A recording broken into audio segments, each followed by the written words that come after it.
This is the Assembly Natural Resources Committee. Presumably, we are beginning as a subcommittee. Okay, yes. We'll call the roll when we have a quorum. This hearing is being televised. Item 12, AB 2228, has been pulled from the agenda. We will take consent calendar when we have a quorum. And there was one item on consent, item 29, which is Assembly Bill 2761. So we'll take the roll and take the vote on consent at that time. We have up first Mr. Mendoza. He has Assembly Bill 2163. Welcome.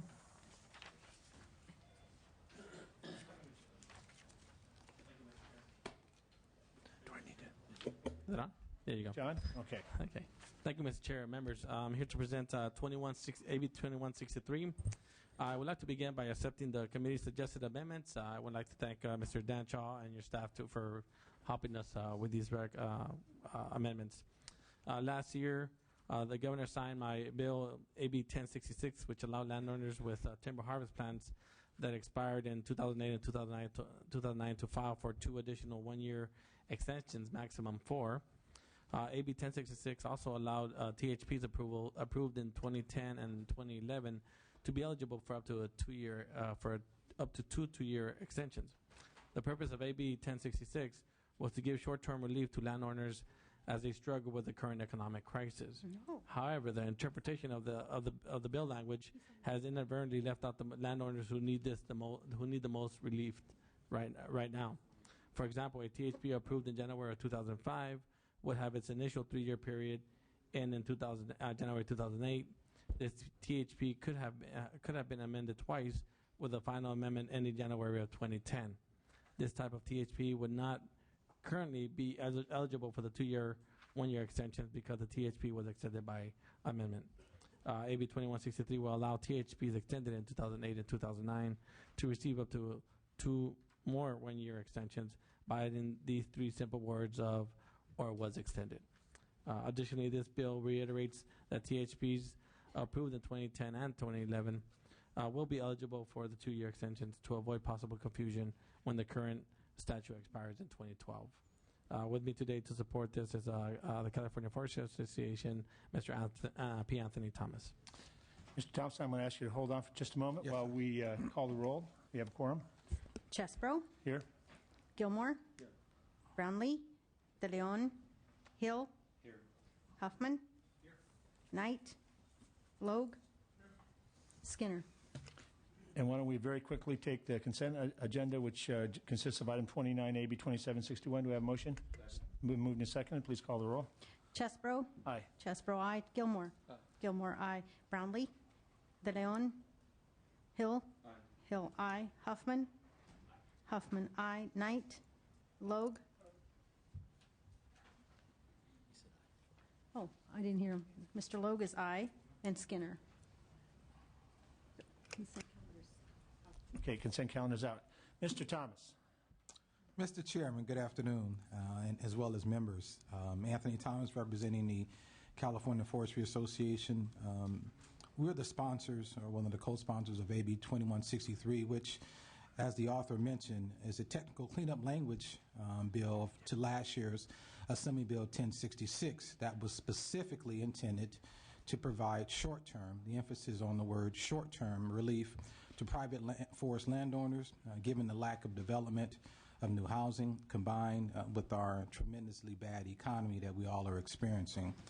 Members, what this bill is not are 2 things specifically. It is not, and it does not provide any preferential treatment for any plans that are included within the bill itself. Also, it is not a bill that disregards. It is not a bill that disregards attention to endangered species, whether it is a new timber harvest plan or an existing one. The California Forestry Association has spent an inordinate amount of time, not only with the chairman staff, both policy as well as the committee staff, but we also have solicited technical advice from CDF to ensure that any oversight that was made last year is addressed in the original intent of the bill, meaning that again, to provide short-term relief to private landowners is carried out. Members, this is a good policy bill. It was a good policy bill last year. It's a good policy bill this year. That simply clarifies what we were attempting to do last year.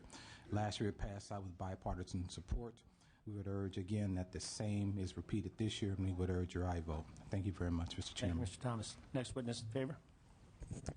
Mark Palicki, Sierra Pacific Industries. It does provide short-term economic relief for the forest products industry. We're in bad need of it right now. We have suffered through some tremendous downturns in our markets.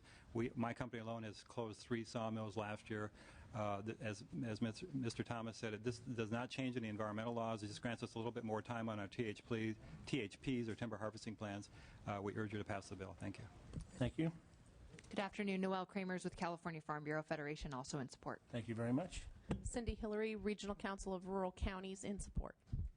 Matthew Harger with the California Business Properties Association, in support. Dorothy Rothrock, California Manufacturers Technology Association, supporting. Scott Wedge on behalf of the Joint Labor Management Committee, the Forest Practices Industry, woodworkers, carpenters, and machinists. Urge your aye vote. Thank you. Bill Kai, California Licensed Foresters Association, in support. Eric Carlson, Associated California Loggers, in support. Addie Jacobson, Ebbets Pass Forest Watch, and I'd like to tell you that Ebbets Pass Forest Watch opposes this bill, and I've come down from Calaveras County today to talk to you for just a few minutes to explain that economic relief is not needed at this time. The lumber prices are at a high. The THPs that are in question here are already in extension. Ma'am, I had asked for witnesses in favor, and I want to make sure that we've taken all the witnesses in favor. Oh, I'm before sorry. So just stand by. I'll call on you first.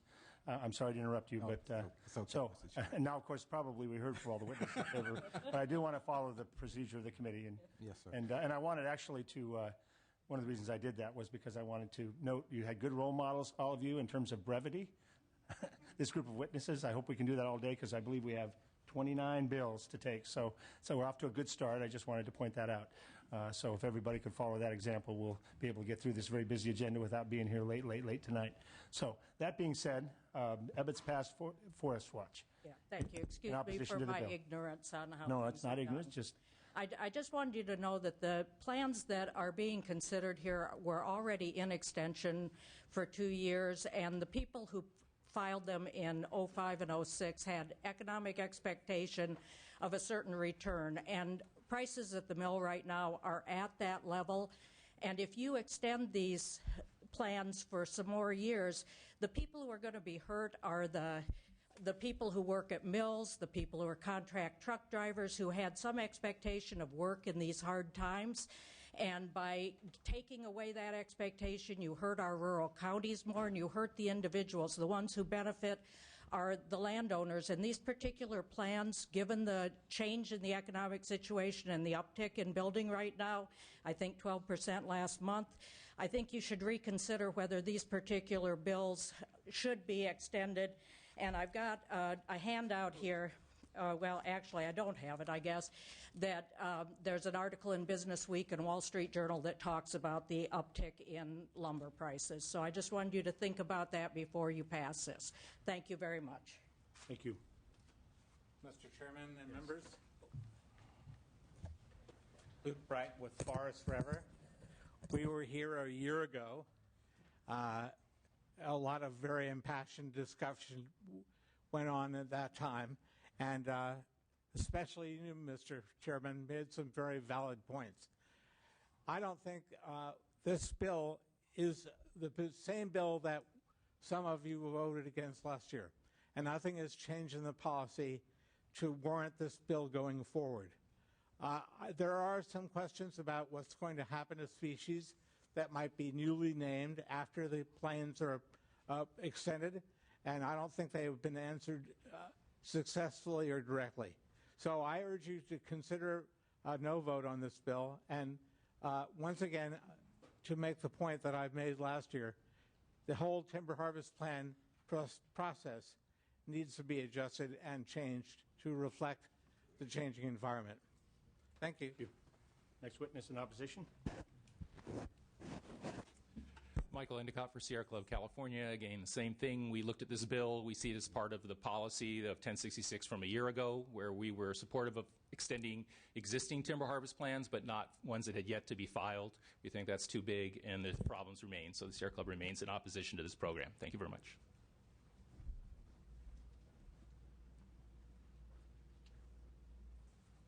Brian Nowicki, Center for Biological Diversity. We're in opposition to the bill as well. I'll be very brief on just one point of it, of our opposition, and that is that by allowing for these repeated extensions, it actually turns on its head the provisions that usually are meant to protect endangered species. Now these extensions are allowed to continue one after the other only if there has been no observations recorded and documented of listed species. The California Endangered Species Act is meant to be protecting habitat, not just observed occurrences of species, but more importantly, by allowing these repeated extensions, you are actually not requiring the level of scrutiny, the level of monitoring that would usually go on in order to make sure that we aren't impacting endangered species. Thank you. Thank you very much. Before I call on members, let me just say I was part of that heated discussion last year, and I think there are definitely some broad issues around forest practices that need to be addressed. And I, at the time the bill was before this committee, definitely felt that it was biting off more than needed to be done to provide immediate relief to the industry. The bill worked its way through the process and wound up passing by significant margins, being signed into law. And I believe what we have before us is a cleanup to a poorly worded section that was interpreted differently than what was described in committee analyses on both sides. So I believe that this bill is consistent with what wound up passing the Assembly floor at the end of session last year. I'm going to be voting in favor of it, recommending in favor. I want to say that that is not a concession of the main point, which I was making last year, which is there needs to be a discussion. And frankly, I'm sitting down with representatives of the conservation community and with the Forestry Association and others to talk about how we can come together around a larger fix to the need for the forest landowners to repeatedly come back to get new timber harvest plans rather than doing cumulative impact work on entire watersheds, which is, I believe, is the future. But I do think this is a good faith bill. I don't think it is at this point in time detracts, as I was saying at this hearing a year ago, from the bill that was before us at that time, and I am recommending and I vote.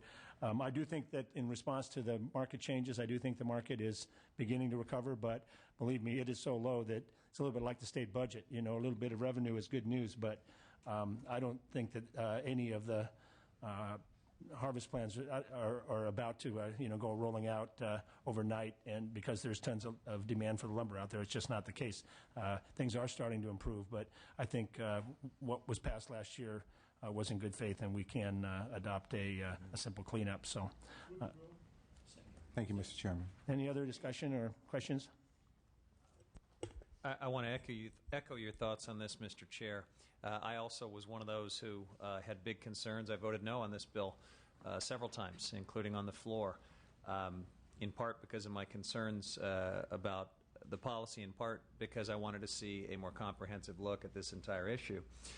But I lost that battle, and we're now looking at a question of whether we can make a technical fix and make a bill operate the way it was clearly intended to operate without re-arguing all of those issues of last year. And I'm one who believes that you put that aside and you look at the merits of the bill before you. It's a little bit like the water legislation for me last year. I supported creating a new Delta Stewardship Council. Not everybody agreed with me, but this year when we talk about technical fixes and cleaning it up and making it operate with integrity, I would hope we put the battles of last year aside and focus on making things work going forward. So it's in that spirit that I'm going to support you, Mr. Chair, and support this bill today.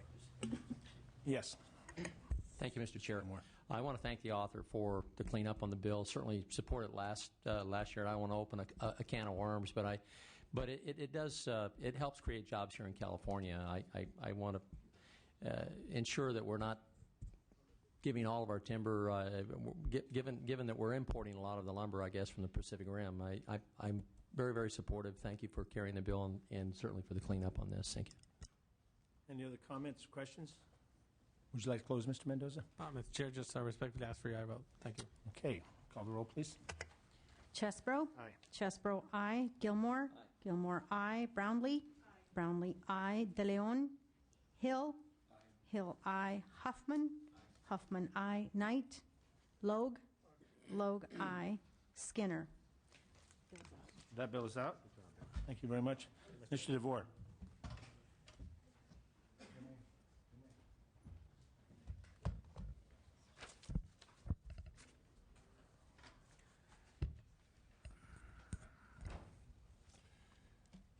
Thank you, Mr. Chairman and members. Today I'm presenting AB 2719.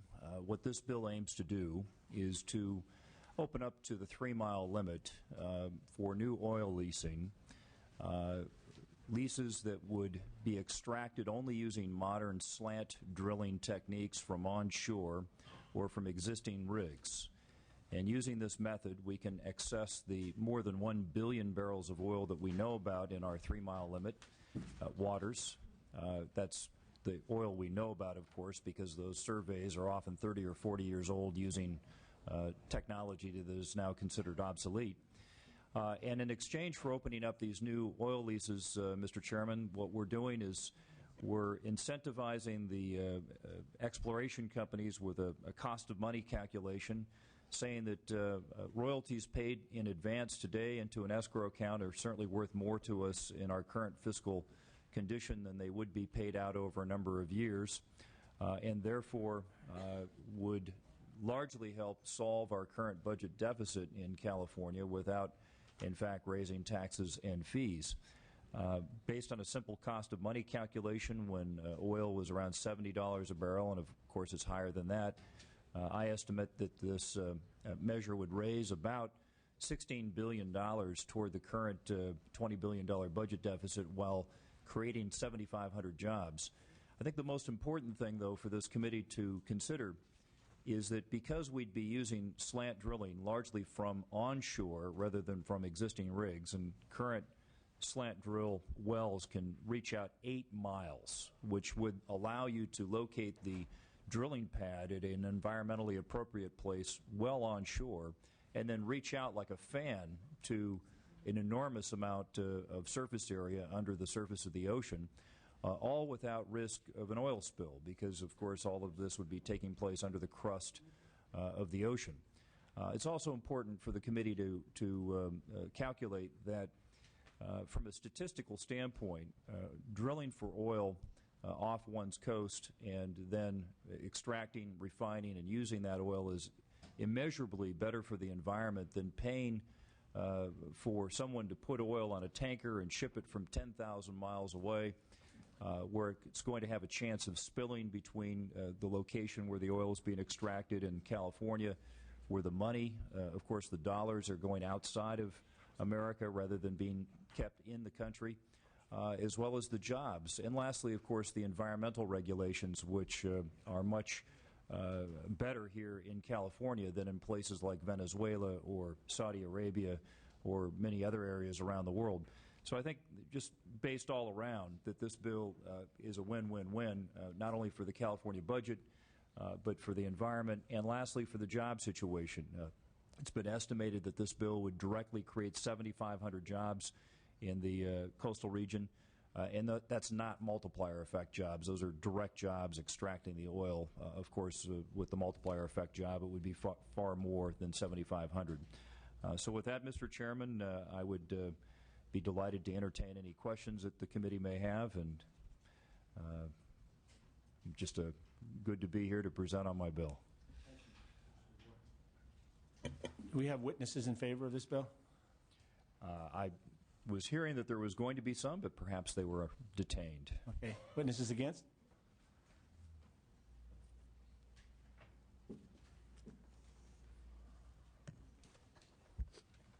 Good afternoon, Mr. Chair and committee members. My name is Mario DiBernardo, and I'm here on behalf of the California State Lands Commission. This bill proposes an end run on the State Lands Commission's jurisdiction. The commission was established in the early part of last century as a result of oil and gas fraud within the Department of Finance's Land Management Division. The legislature decided to set up an independent commission to avoid any future fraud, and the State Lands Commission was established, and 2 out of its 3 officers are constitutional officers, Lieutenant Governor and State Controller. This bill would circumvent the State Lands Commission's jurisdiction.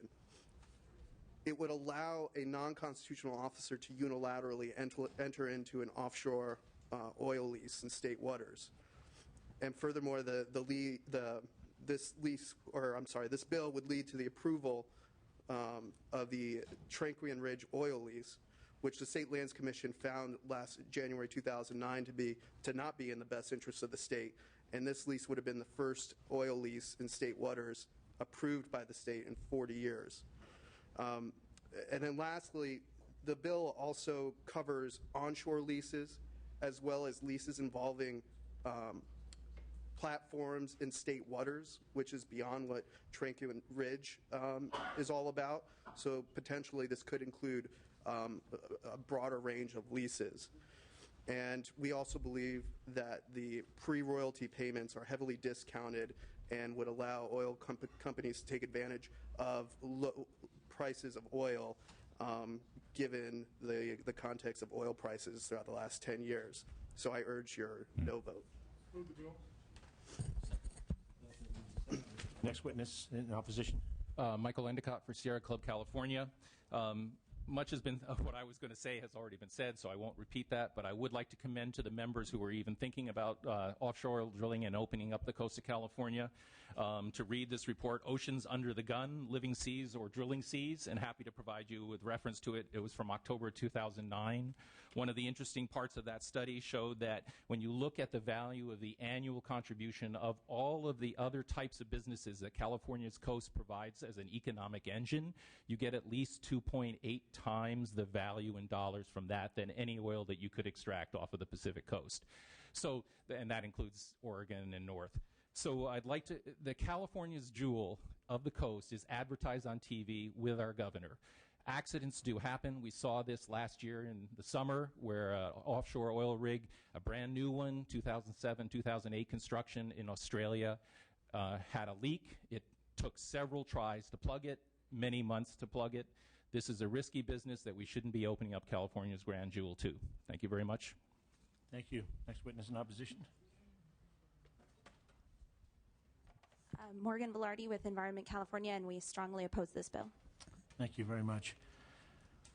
Well, I personally have been opposed to opening California state waters to offshore oil drilling for going on 40 years, and I'm not about to change that position now. And on top of that, this bill proposes to completely end run our existing State Lands Commission decision-making process. And I haven't really heard the author, Mr. DeVore, explain, aside from maybe not agreeing with the current State Lands Commission's makeup, what it is that justifies the decision to take the existing constitutional officers and representative of the governor and move them out of the picture and replace them with a new decision-making process. So could you more clearly enunciate Yes. what aside from the fact that you want a different outcome or a different decision that has been made Well, today? it's exactly what you say is, Mr. Chairman. I mean, the fact of the matter is I'm using the same mechanism that was approved by the California State Senate last year in the bill that I authored that would open up Tranquian Ridge. It did pass the State Senate. I appropriate that exact same mechanism, and it's precisely to overcome the political opposition. And I think you said it very well when you said that you personally have been opposed for 40 years. And I like to say, well, hasn't the state of the art of oil drilling changed at all in 40 years? Well, of course it has. Laptop computers weren't even a dream 40 years ago. Many of the people here in this committee room were wearing polyester bell-bottoms 40 years ago. The fact is that technology has advanced, and there's more oil that leaks off the coast of Santa Barbara every 18 months than leaked during the 1969 oil blowout. So we have had less than 1,000 barrels of oil leak off the coast of California due to human activity on those rigs, and yet every year 50,000 barrels comes out through natural seepage. And studies have shown, which is why some environmental groups in Santa Barbara approve the concept of offshore oil drilling, studies have shown that when you increase the rate of offshore oil pumping, the natural seepage rates actually go down, which frankly makes a lot of common sense because it reduces the pressure pushing up from the oil reserves under the crust of the ocean. So regarding the State Lands Commission, we follow the same procedure of the State Lands Commission in this newly constituted body that has already passed one of our two houses here in the state legislature. Okay. Well, members, it's also a new era with regards to energy efficiency and renewable fuels, and frankly, we ought to be leading the world in that regard and not in furthering our dependence on non-renewable carbon spewing fuels. So that's my position, and I have a feeling every member of the committee probably knows how they're going to vote on this, so I welcome if there's another comment or question. Otherwise, we'll call the roll. I'd just like to concur with the chair's opinion. Thank you. If there's no further comment or question, I'll call the roll, please. May I close, Mr. Chairman? Oh, yes, I'm sorry. Just in response to some of the comments made previously with the witnesses in opposition, I think it's important to point out that we have some 20-plus rigs operating off our coast today. Statistically, they are far more safe than is bringing in oil via supertanker. Further, it's better for the environment. Further, it's better for our bottom line insofar as our balance of trade with our trading partners. And it creates jobs for California. And lastly, of course, we generate $16 billion of current revenue that we desperately need this fiscal year. I certainly anticipate this committee voting down this measure. But I believe, Mr. Chairman and members, that sometime this summer, when it becomes glaringly apparent that we need additional resources to close our gaping budget deficit, that a version of this bill will come up in budget negotiations and probably will pass in one form or another. Because we do have more than 1 billion barrels of oil off our coast, and it can be accessed cleanly and safely. And it will generate jobs, and it's very valuable. And lastly, Mr. Chairman and members, this oil is going to be used in California whether we extract it and refine it in our state or not. We're currently bringing in oil from other places like Saudi Arabia and Venezuela. That will not stop anytime soon. What this bill would do is actually offset increased importation of oil from other countries for many, many years. And as a result, would actually make our coast more safe by having the oil extracted under California's rules and regulations rather than tankering it in with oil tankers that can have accidents. So with that, Mr. Chairman and members, I would urge an aye vote for this measure. Thank you. Mr. Gilmore. Thank you, Mr. Chair. Thank you for carrying the bill. Mr. DeVore, I wholeheartedly agree with your comments. I remember in the early morning hours when this bill came to the Assembly floor, it was a very contentious bill. It will be again as it works its way, hopefully, in some form or another. And I support the bill today. Thank you. Okay, please call the roll. Chesbro? Aye. I mean, no. Nice try. You had me for a moment. Chesbro, no. These aren't the droids we're looking for. Gilmore? Gilmore, aye. Brownlee? No. Brownlee, no. De Leon? Hill? No. Hill, no. Huffman? Knight? Logue? Logue, aye. Skinner? Thank you, Mr. You Chairman. need 3 more votes. Okay, I note Ms. Carter has been sitting by patiently, and this bill, I believe, needs to go to another committee today, so hopefully we can take care of this fairly quickly. This is Assembly Bill 2132.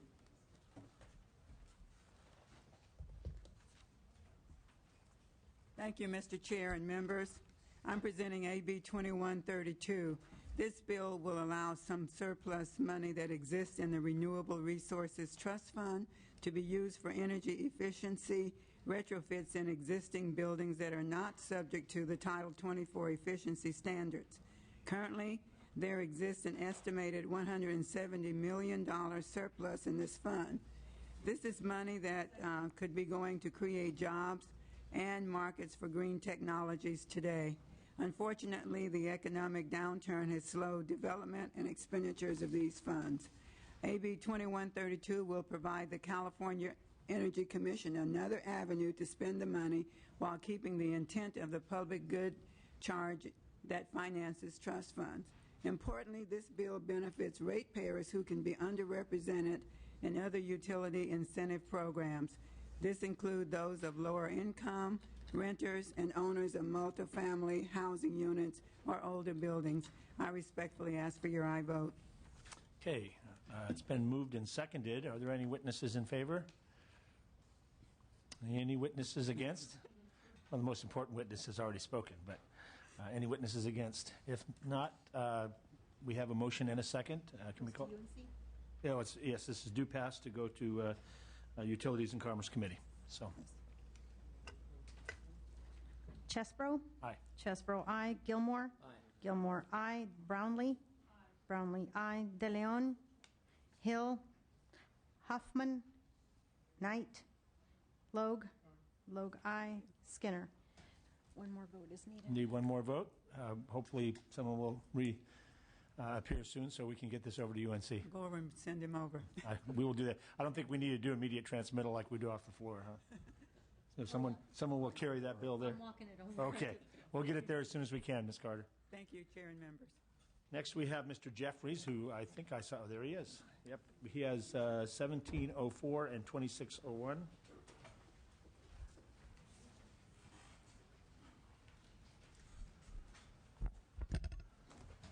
Very good.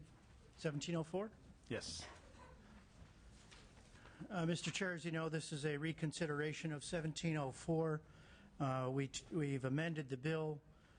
Currently, under state law, you can do up to 1 mile of pipeline without filing the full CEQA process. The amendment limits that to an 8-mile pipeline for recycled water lines only. That's the extent of the bill now. And respectfully ask for an aye vote. Okay. Then moved and seconded. That's been amended, so we could Yeah. just briefly. Okay. Briefly, if there are any witnesses in favor or conversely witnesses against? I didn't know we could actually have any for reconsideration. Well, I offered that briefly since it has been amended, so I figured that there Okay. might be comments on the amendment. So, but it has been heard, so please keep your comments very brief. Michael Endicott for Sierra Club, California. Very briefly, we still believe we should go according to existing law. Thank you. We're opposed. Thank you. And Vern Ginning with the California Native Plant Society, also still in opposition. Paloma Perez with Consumer Attorneys, still in opposition. Tina Andolin with the Planning and Conservation League, still opposed. Rico Mastrodonato with the Trust for Public Land, opposed.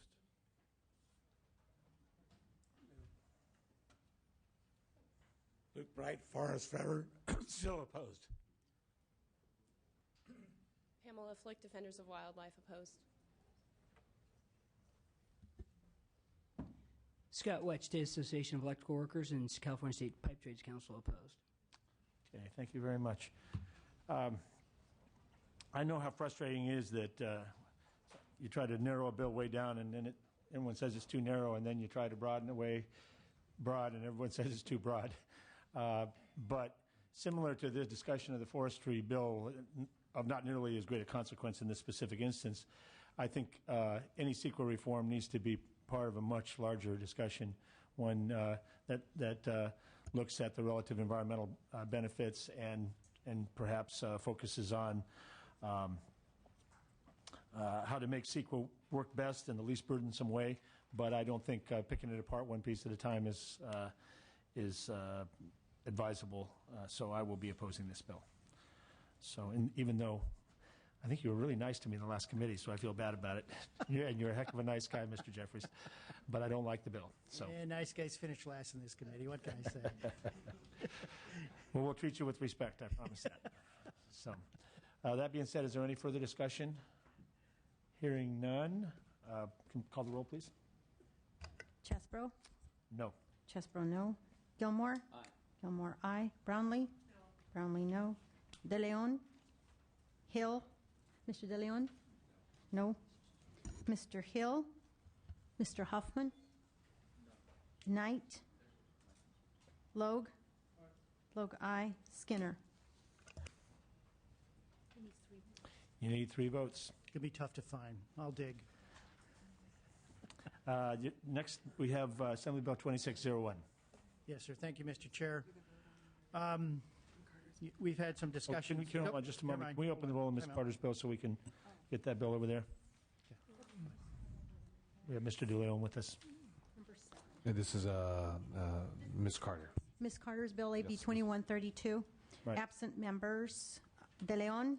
Aye. De Leon, aye. Hill, Huffman, Knight, Skinner. That 1, 2, bill, 3, 4. That bill's that out. bill is out, and we will immediately transmit to UNC. Okay, now we're back to 2601. Yes, Mr. Chair. For several years, the legislature and the governor's office has been looking for a means to assist the California Fire Service. And to date, the legislature has not been able to agree upon a tax increase that would help the fire service in California, and that help is desperately needed, as was pointed out in the Blue Ribbon Commission. My 29 years of service in the fire service, dominated as a volunteer firefighter and then working for Riverside County Fire as a grant writer, gave me the personal insight as to the assistance that we could do to help the California Fire Service without a new tax. And I clearly understand that a potential revenue source can be controversial or non-controversial. This bill does not in any way authorize the operation of any new revenue source related to T-Ridge. It simply says if T-Ridge is approved by the legislature, that a portion of those revenues would go to the fire service in California. So the bill basically outlines that $45 million a year would be utilized to support CAL FIRE, State Fire Marshal's Office, and CalEMA in various programs. And with that, happy to answer any questions. Okay, do we have any witnesses in support of this measure? Yes, sir. My name is Steve Foster. I represent the California Fire Chiefs Association, and we are in support of this bill. The reason why is you continually ask the fire service to be innovative in what we do, and we've had great success with that. But unfortunately, the California mutual aid system is under threat of basically annihilation at this point. Last year, we had 100 fire engines pull out of the California mutual aid system, and it's going to continue to get worse and worse until we figure out some funding sources for CAL FIRE and for our mutual aid partners. What I'm saying about Mr. Jeffries' bill is this is a very unique way to help fund the fire service, and I must admit I do not know much about oil drilling in California, nor do I have an opinion either way. I just want to commend Mr. Jeffries for trying to assist the fire service and the citizens of this great state by coming up with some alternatives to funding that are very unique in nature that may help us in the long run save our mutual aid system, no matter what it is, a fire, an earthquake, a flood, an oil spill. I've sent my members to the oil spill in San Francisco, right here from Elk Grove, California, through OES. So we go to all risk measures to help out. So this is one way that you could help us by supporting this measure. Thank you. Thank you. Welcome. Thank you very much, Mr. Chairman. My name is Afrak Vargas. I'm with the California State Firefighters Association. We represent 24,000 career and also volunteer firefighters. We have members throughout the state. We understand the emotional issues connected with the subject. The fact of the matter is that this bill would help us with $46 million a year, and that is money that the fire service desperately needs. We would respectfully request your aye vote, and we're in strong support. It's been moved and seconded. Are there witnesses in opposition?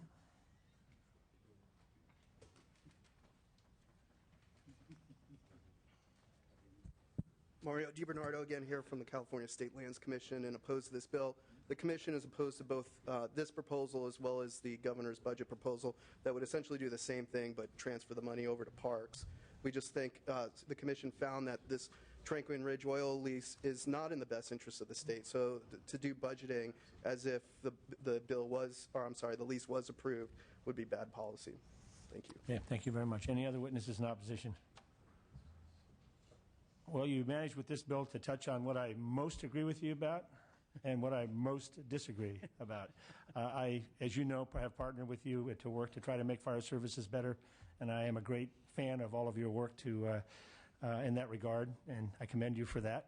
But I guess you weren't in the room when I made my comments earlier about Mr. DeVore's bill. And I know your bill is not specifically authorizing. You're saying if. It is not. You're saying if. However, I think it clearly sets up the presumption that there will be revenue from opening up California state waters, and I think that long after this budget crisis is gone, would be viewed as one of the worst decisions that we've made. I didn't say to Mr. DeVore that the governor's advocacy to the Obama administration to protect California's federal waters is completely undermined, and we're made to look like complete hypocrites if we open up state waters. So it's pretty hard to claim any consistency there, and that's one of the reasons for my resolve. Frankly, Santa Barbara, as beautiful as it is, it's a long ways from my district, but I think that it affects the entire offshore waters of California, both state and federal, for us to make a decision to open it up. And on top of that, we have a State Lands Commission process, which I think is in place and ought to be respected. So, again, and I think fairness, this doesn't change the approval process of that. I mean, if I may. But it redirects the revenues. Right. If I may, we're having significant discussions in other rooms about legislative reform, budget reviews, transparency, utilizing the budget process. I heard you on the radio when I was in L.A. the other day. if we talking about that. If we can't start at this level in committees and have a discussion about priorities of revenues, where do we start unless we want to turn it over to Big Five and have it done in a closed room? We're on a path right now that the discussion of these revenues is not going to be decided by any of us. It's going to be decided in a closed room by Big Five, Big Three, whatever it is. We're not going to have a voice. We get to rubber stamp it or not at the end. We're in a position today to say if the State Lands Commission, if all those parties work it out, and if those revenues are going to come into play, we as a legislature want to decide where some of those revenues go. And I think this is our opportunity to say if all those things fall into place, good, bad, or otherwise, we want some of that funding to go to public safety, specifically to some of these agencies. I do appreciate the chair's passion on the issue of further drilling. I am not in any way tempted to disrespect that, but I am attempting to say that we as legislators have the right and should exercise our right to say if those revenues are coming in, we are going to decide it collectively and not in the back room someplace. So, with that, I would just appreciate support on this. Well, I very much respect what you're trying to accomplish. I respect your goal, if not the means that you propose to get there with. So, any comments, questions from other members? Yes, Ms. Bromley. I would just like to, again, agree with the chair's comments on this issue and to state emphatically that I agree with the goal of the bill and believe that we need to find the appropriate funding sources for firefighters and for fire equipment. I think just in relationship to your last comment, Mr. Jeffries, I agree. I don't want budget discussions to be in the Big Five and behind closed doors. I want it to be out in the public with a good debate and discussion and committee hearings.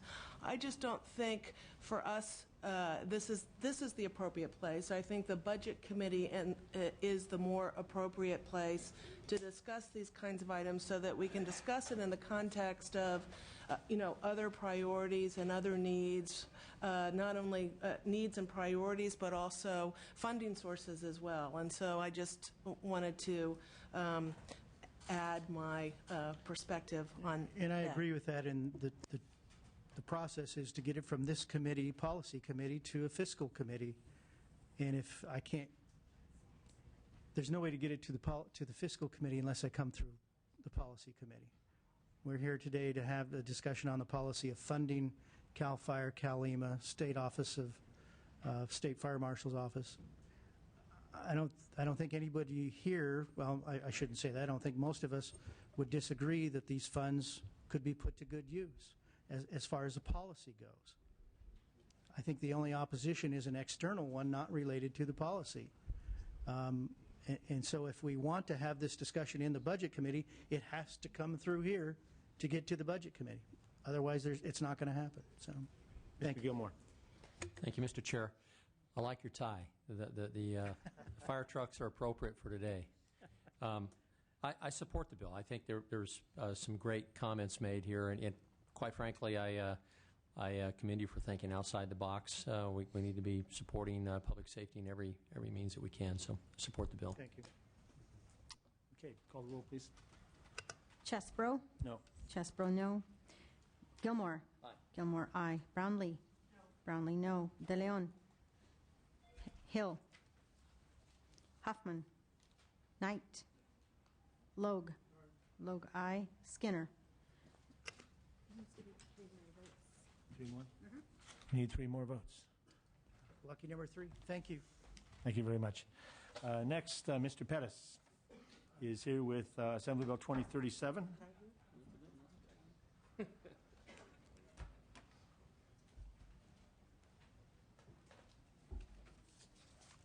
Welcome. How are you doing, Mr. Chair? Good afternoon, everyone. Good afternoon, Chair and members.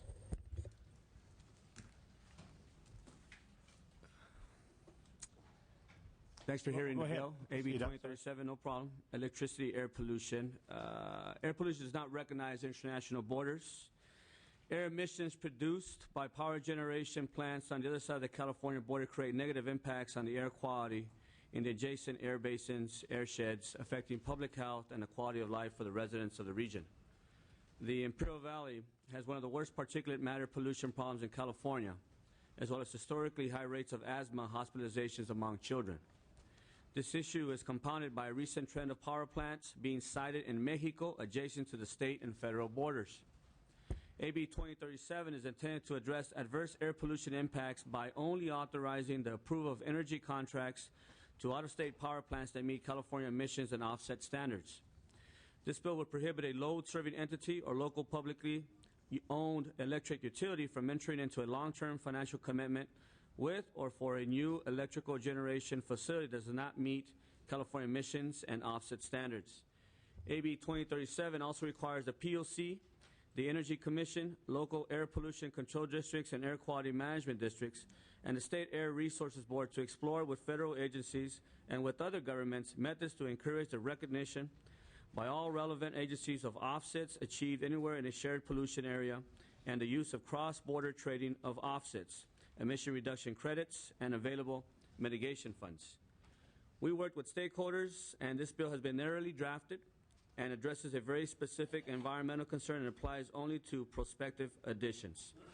With me here today to provide technical answers, if you have a question or two, is from Imperial County, Mr. Bob Ham. Good afternoon, Bob Ham, County of Imperial. Imperial County is about 170,000 people. We're separated by a fence in the same air basin from a huge industrial city of Mexicali. It's the state capital. There are several hundred American and foreign industrial facilities there. EPA holds our APCD responsible for maintaining the air quality, and yet we have no control over what goes on over there. As Assemblyman Pettis mentioned, several years ago there were 2 new power plants built within 3 miles of our border. We get the subsequent pollution, have no control over that. There's a new power line that's going to be built through Imperial County and to the coast.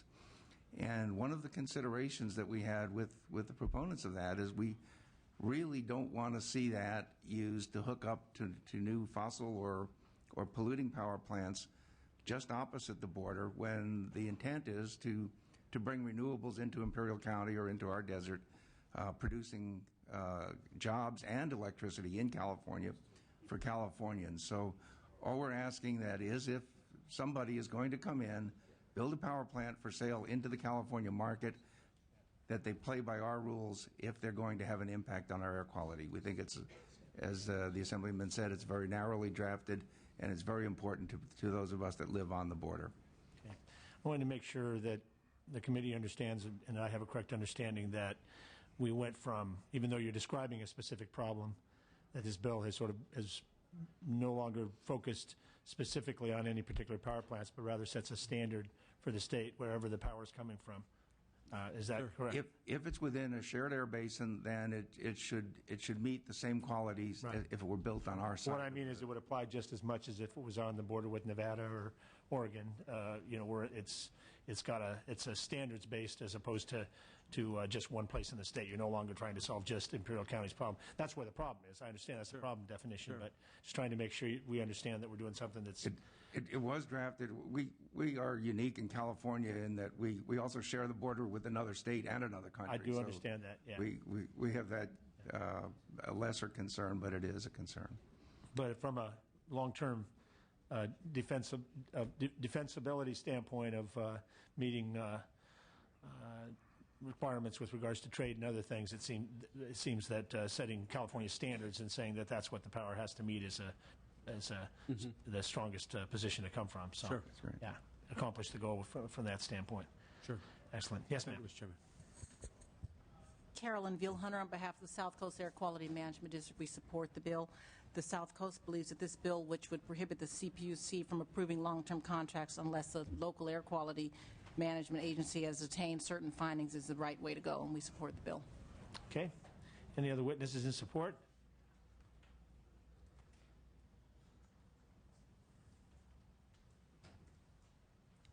Dan Call, Union Concerned Scientists. We urge support for the bill. Thank you. Okay, thank you very much. Thank you. Nidia Bautista with the Coalition for Clean Air, also in support, and we want to thank the author for bringing this policy forward. Thank you very much. Any other witnesses in support? Seeing none, is there any opposition? If not, I'll entertain a motion or further discussion from committee members. Questions? You move it? No. Okay, it's been moved, and in order to keep the committee moving here, I will second it and also say that I'm supporting the bill. So, call the roll, please. Chesbro? Aye. Chesbro, aye. Gilmore? No. Gilmore, no. Brownlee? De Leon? De Leon, aye. Hill? Huffman? Knight? Logue? Skinner? 3 votes are needed. How many more?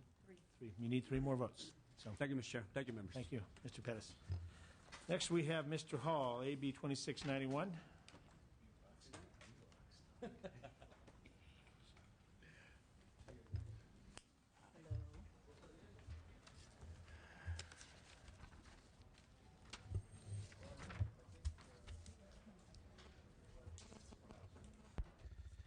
Mr. Chair, proceed. Thank you, sir. Mr. Chair, members, AB 2691 would simply prohibit local government agencies from imposing duplicative greenhouse gas fees on sources of emissions that are already subject to a fee under the state greenhouse gas program. I have read comments submitted by the opposition and would like to offer an author amendment to clarify that this bill would not prohibit the Air Resources Board from implementing a greenhouse gas fee. By ensuring that we are not layering fee on top of fee for the same purpose, greenhouse gas reduction we will ensure that we are not unnecessarily overburdening businesses that are currently employing people in our state in spite of the economic downturn. Here to answer any technical questions is Dorothy Rothrock and Michael Shaw. I respectfully ask for your aye vote. Witnesses in favor? Thank you, Chair and members. My name is Dorothy Rothrock. I'm with the California Manufacturers Technology Association. And as you know, manufacturers in California are going to be subject to a lot of cost increases related to AB 32, energy costs, direct charges for regulations, as well as fees. And this is an attempt to just minimize that a bit by removing the duplicative fees that would be incurred or imposed by the local agencies. Anticipating some of the opposition, I just want to make sure that you realize that it's not our attempt to limit the authority of the locals to do regulations, simply not to impose new fees. So it's very narrowly tailored, and we urge your support. Thank you. Yes, Mr. Chairman, members of the committee, Michael Shaw at the National Federation of Independent Business. Very much similar to Ms. Rothrock's comments.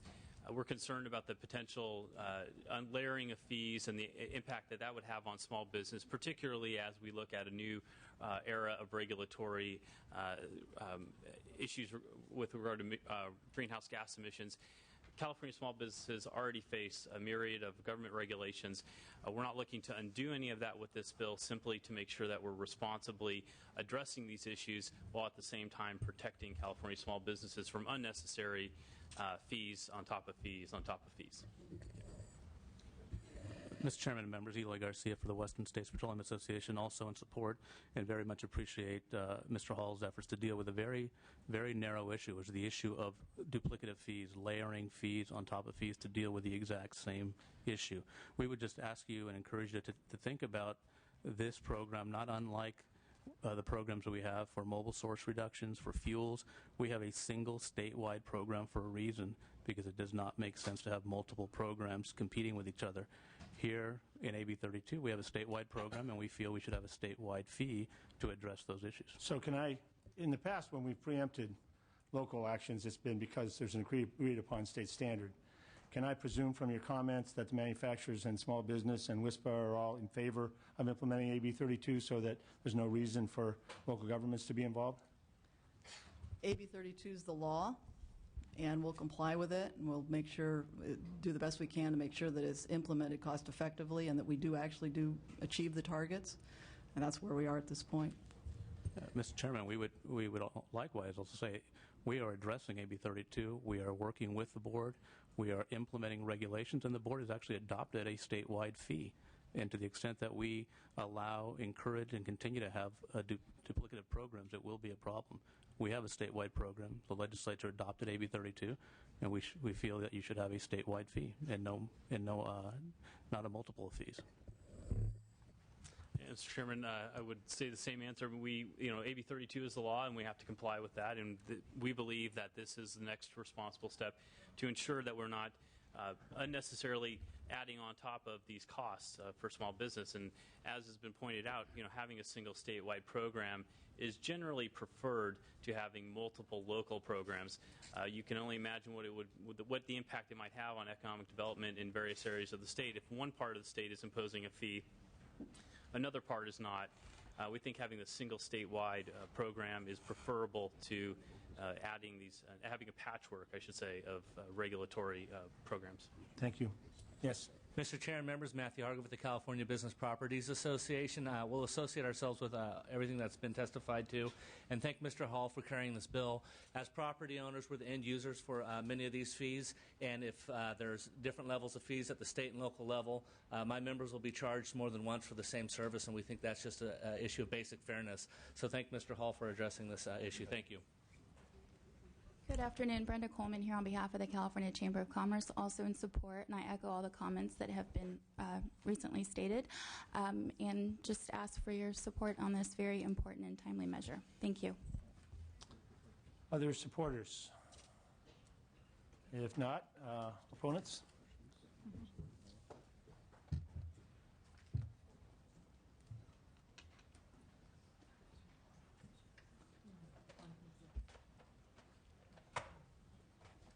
Good afternoon, Mr. Chair and members. Victoria Rome with the Natural Resources Defense Council, and I haven't seen the amendments I didn't know they were coming today, so I'm not totally prepared to speak to them, but I would just say that NRDC was an original sponsor of AB 32.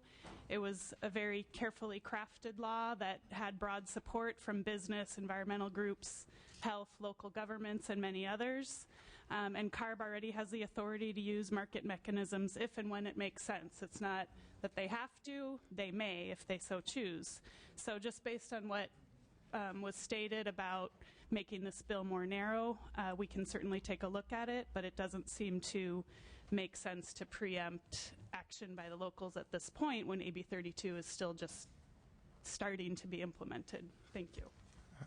Yes, Mr. Chair, members of the committee, my name is Dan Cobb with the Union of Concerned Scientists. We also are opposed to this bill, and even with the new amendments, again, we do appreciate the author clarifying what his original intent was, but even with these amendments, we still do oppose the bill.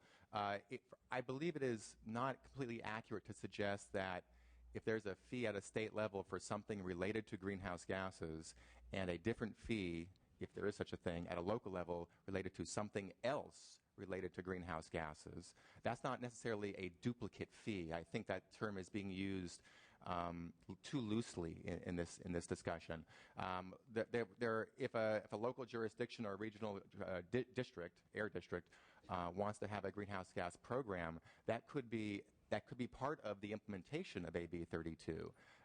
And also the only fee that the Air Resources Board has put forward to this date is simply an administrative fee to pay for the cost to ARB to implement their personnel costs for the program, not some broad emission-based program yet. So emission-based fee yet. So I think this would be this is a chainsaw that is trying to attack a problem that should better be attacked, if at all, with a little bit a butter knife.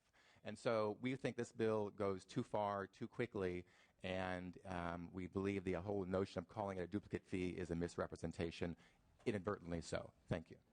Thank you. Nidia Bautista with the Coalition for Clean Air. We're also opposed to this bill, and I look forward to seeing the amendments. But from our perspective, the reason why I supported AB 32 is a direct connection between reducing our greenhouse gases and also improving air quality locally. And any attempt to prematurely restrict the opportunity for our local governments and local agencies to take action to this very big problem in our communities, we cannot support. So with that, we also oppose this measure. Thank you, Tina Andolino, the Planning and Conservation League, and we're also opposed and urge you not to support this bill. Even from listening to the amendments, I don't think we're going to be able to remove our opposition. Thank you. Thank you. Mr. Chairman, members, Will Gonzalez on behalf of the South Coast Air Quality Management District and the Sacramento Metro Air Quality Management District. Both districts believe the bill is simply premature. There is no layering on of fees at this point, and for those reasons, we oppose the bill. Thank you. Bill McGavin, Sierra Club, California, also opposed. Tom Addison with the Bay Area Air Quality Management District, also opposed, and on behalf of the statewide association, CAPCOA, opposed. Okay, well, I adore the author, but... And his supporters. And his supporters as well, of course. My experience with preemption is a very serious... Thank you for your lead-in. I know exactly, I can imagine. So I adore the author, but... You're in your mother's arms. Your stepmother. Preempting local government in general is a very serious thing to do. I mean, it's not something we should do lightly. And I don't think you're doing it lightly, but I do want to say, or you're proposing to do it lightly, that at best I think it's premature because AB 32 is still in the process of developing. And, you know, we have this phenomena where one of the reasons the state got involved was because local agencies were doing it, and it started to make more sense to do it at the state level. Now the federal government's starting to get involved because it's starting to make more sense than doing it state by state. But to sort of cut off the pressure from the local level that helps to drive these folks to come to the table at the state level to seek a strong statewide standard seems premature. If AB 32 were up and fully running and everybody had agreed and there was adequate fees in place to make sure all the programs necessary were in place, then, or as part of a discussion to let's do it this way and not that way, I could see the concept. But in isolation, you know, the reason I asked the question that I did was because I'm not convinced that all these organizations have fully embraced the state doing a good job of implementing AB 32. And in fact, there's some that are actively involved in trying to reverse AB 32. And so the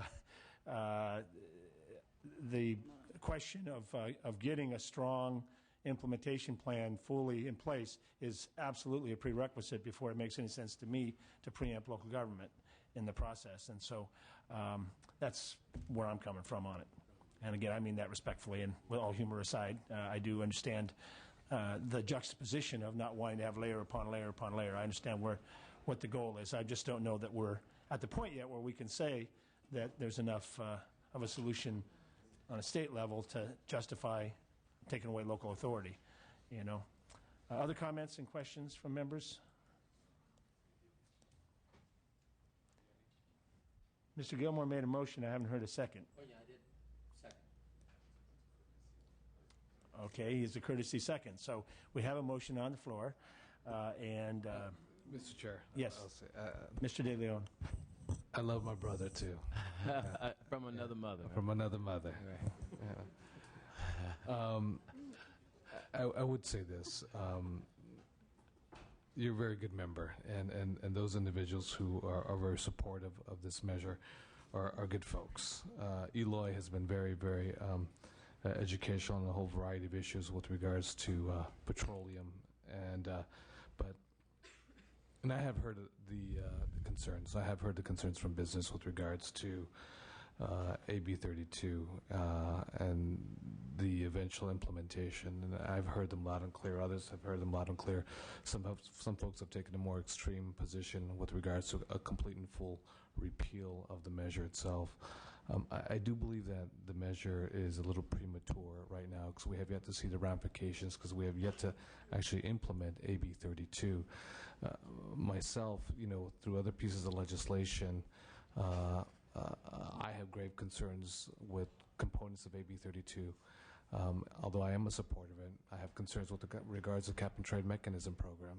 Although it's a commodity that's to be traded, I have concerns about low-income communities where we have traditional industries that will continue to pollute themselves, through a carbon offset. That's another issue unto itself, but I even have concerns with the whole cap and trade mechanism program for a whole variety of other reasons, but for that, I find it difficult, to be supportive. Nonetheless, I do want to say to the supporters, as well as to the very good fine member from Compton, that as we continue with this whole debate, that I know that the chair, who's been a very operational chair, reaching out to folks, that will work with individuals and listen to, you as we move forward. But this is a tad bit early to start considering this.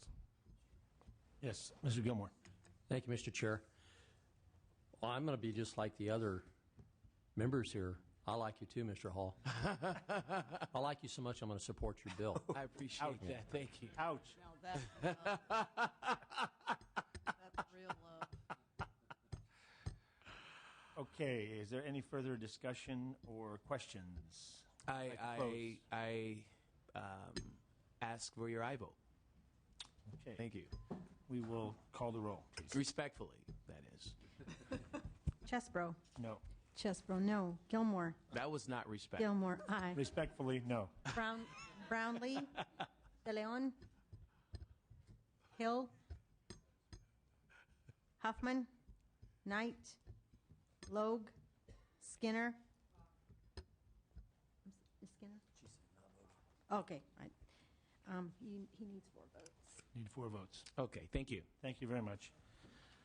Mr. Ng is listed next. I do not see him in the room. If he's within earshot just outside the door, we'll take him. Otherwise, I'm going to encourage Mr. Ruskin to step forward.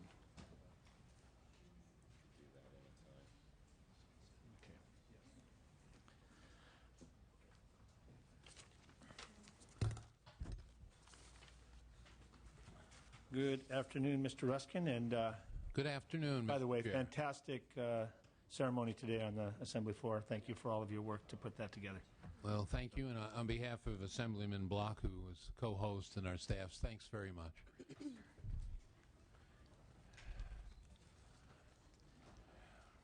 You want to go ahead and present our bill? Yes. AB 2329. Right, I'm pleased to present AB 2329, of which the chair is a joint author. And I want to begin by accepting the committee amendments, including the latest one. Effective coordination of existing programs and funding by the state is required to help the state meet its robust greenhouse gas emissions targets. In the absence of this bill, there is nothing now in law that requires the state's climate change policy activities to be coordinated across state agencies.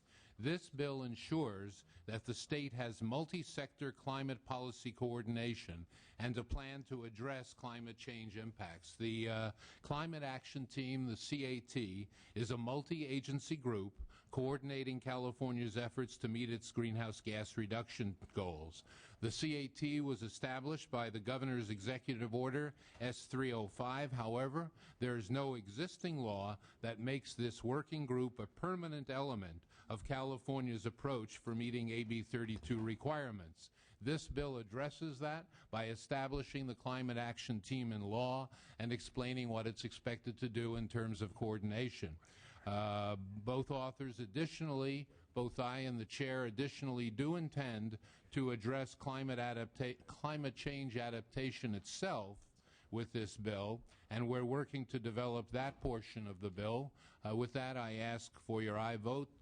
My sponsors are here to answer any questions you may have. Sponsors? Reed Addis on behalf of the Nature Conservancy and strong support.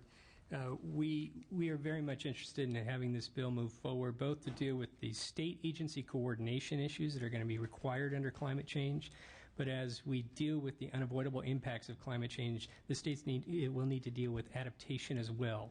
And we're very happy to work with you, the author, and the agencies to deal with the adaptation amendments that will hopefully go in the bill soon. With that, I'll keep it short and hand it over to Audubon. Thank you. Chair and members, we thank you for this opportunity, and we commend Mr. Ruskin and you, Mr. Chair, for your leadership on this bill. We're an early endorser of AB 2329. We believe that the benefits that have been accrued so far from the Climate Action Team have been impressive, and those deserve to continue. We believe that's an appropriate mechanism to carry forward the comprehensive implementation of greenhouse gas regulation and adaptation. We urge an aye vote. Thank you. Thank you very much. Yes. Thank you, Mr. Chair and members. Pamela Flick with Defenders of Wildlife. We're pleased to support this bill, and we feel that it will ensure that the Climate Action Team continues their important coordination role. Thank you, and we urge your aye vote. Thank you very much. Any other witnesses in favor? Witnesses in opposition? Hearing none. Any discussion? Motion? Okay, thank you. Been moved and seconded. I didn't give my recommendation because I'm a joint author. I assume that was a little obvious that I recommended that it goes here. So, oh, conflict of interest. Okay. Okay. I'm worried. Okay, well, I do have some comments. It turns out, late-breaking comments.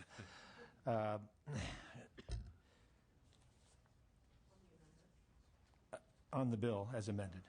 So climate change is expected to have a dramatic impact on how we live our lives in the next century. We need to make every effort to minimize the impacts on health, water quality, and our air quality. I'm jointly authoring AB 2329 because it provides a clear and coordinated framework for state agencies to work together to take on this threat. Clearly, coordination won't solve the problem of climate change, but it will go a long way to help us have a unified approach statewide to climate change. As mentioned in earlier testimony, I'm particularly interested in the next set of amendments to the measure that we're still negotiating with the administration to establish a state climate change adaptation strategy. This strategy will allow us to think through how we work together as a state to deal with the unavoidable impacts of climate change. I do want to mention also that my district is a coastal district. I have a third of the California coast. I know all Californians have an interest in how this impacts us, but it particularly impacts coastal communities. And there's a number of communities, including the one where I live on Humboldt Bay, where there's an existing interagency effort underway to examine all of these interrelated impacts on a regional basis. But clearly what we also need is a statewide effort. So I'm looking forward to continuing to work with you, Mr. Ruskin, and confident that we'll be able to, while we are busy trying to build an effort to fight climate change, we're also recognize that the chances are that we're not going to have the solutions in place in time to not have pretty significant impacts. So with that, do we have a motion?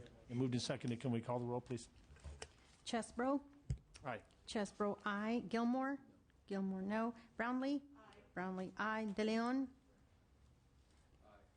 De Leon, aye. Hill, Huffman, Knight, Logue, Skinner. Need 2 more votes. All right. I'll wait until they have. No. Okay, thank you very much. So I don't see other authors in the room. I have, in order of sign-in, I have Assemblywoman Ma, Assemblyman Calderon, Assemblywoman Buchanan, Assemblyman Valines, and Assemblyman Fuentes. So, if none of them step forward immediately, I'm going to step forward and do the Speaker's bill, which he's asked me to present. So, Mr. Gilmore, can you handle the gavel duties?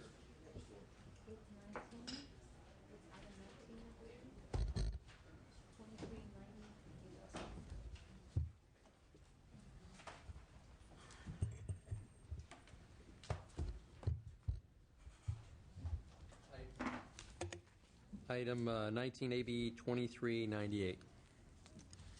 May open. Thank you, members. I'm pleased to be presenting AB 2398 on behalf of Speaker Pettis.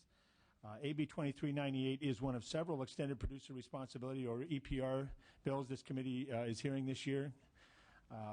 AB 2398 deals with carpets. It is structured much like the other EPR bills we have heard. It requires product manufacturers to be involved in the proper management of their product at the end of its useful life. It sets targets for increased recycling that must be met over time, but it does not prescribe a solution. Instead, leaves to manufacturers to design their programs as they see fit. The need for AB 2398 has been borne out by experience. In 2002, the state entered into an MOU with the carpet industry, which promised to achieve a 20% carpet recycling rate by 2012. But 6 years later, in 2008, the recycling rate was only 4.3%, so slow that the state has refused to enter into a new MOU with the industry.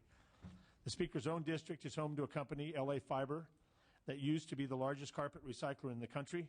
At one point, 46% of all recycled carpet fiber went through LA Fiber, but in the last year, LA Fiber has had to lay off 200 workers, in part because of the low carpet recycling rate.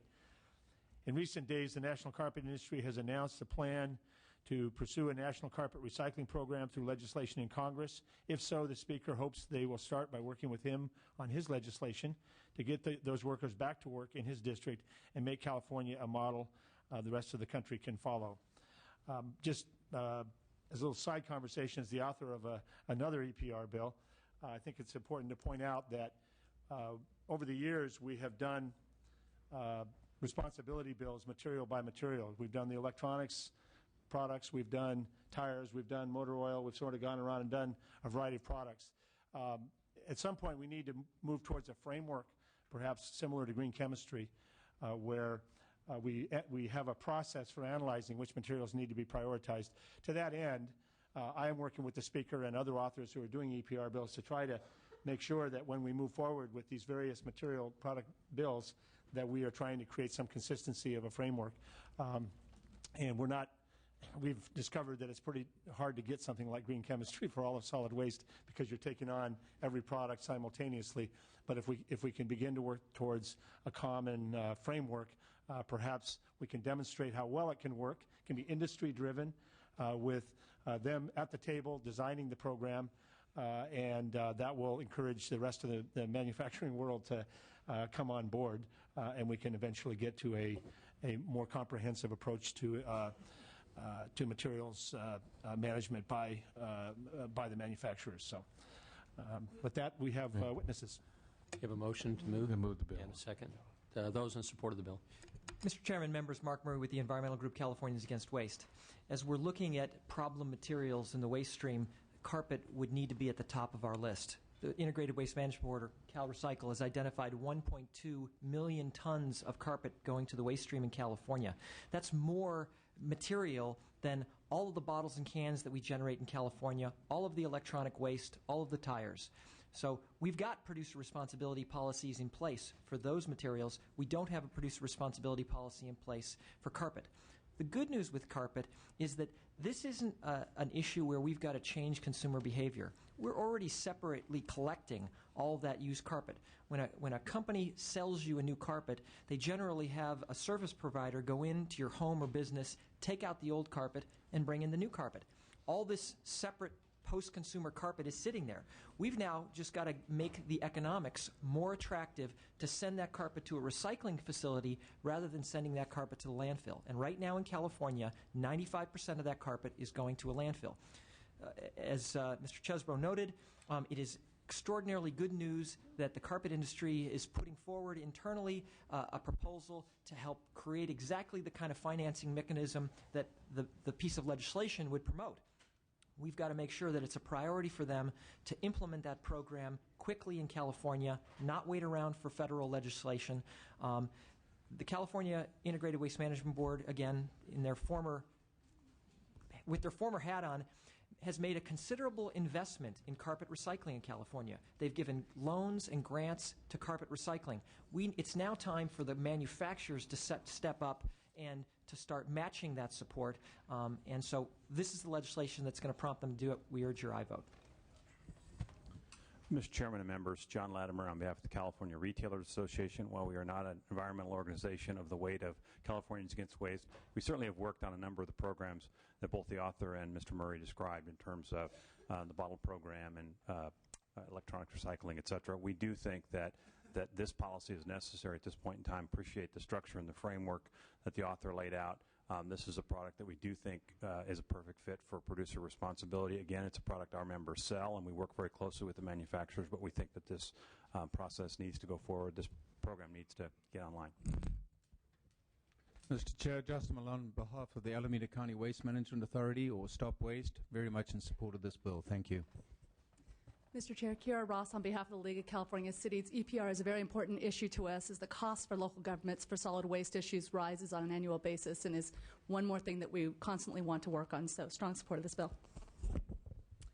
Mr. Chair, Heidi Sanborn at California Product Stewardship Council in strong support of the bill. Michael Endicott, Sierra Club, California, in support. Chairman, members of the committee, Mark Aprea on behalf of Republic Services. You may recall last year we supported Assemblymember Chesbro's broader producer responsibility bill, and so we'd urge this bill to move out of committee. Thank you.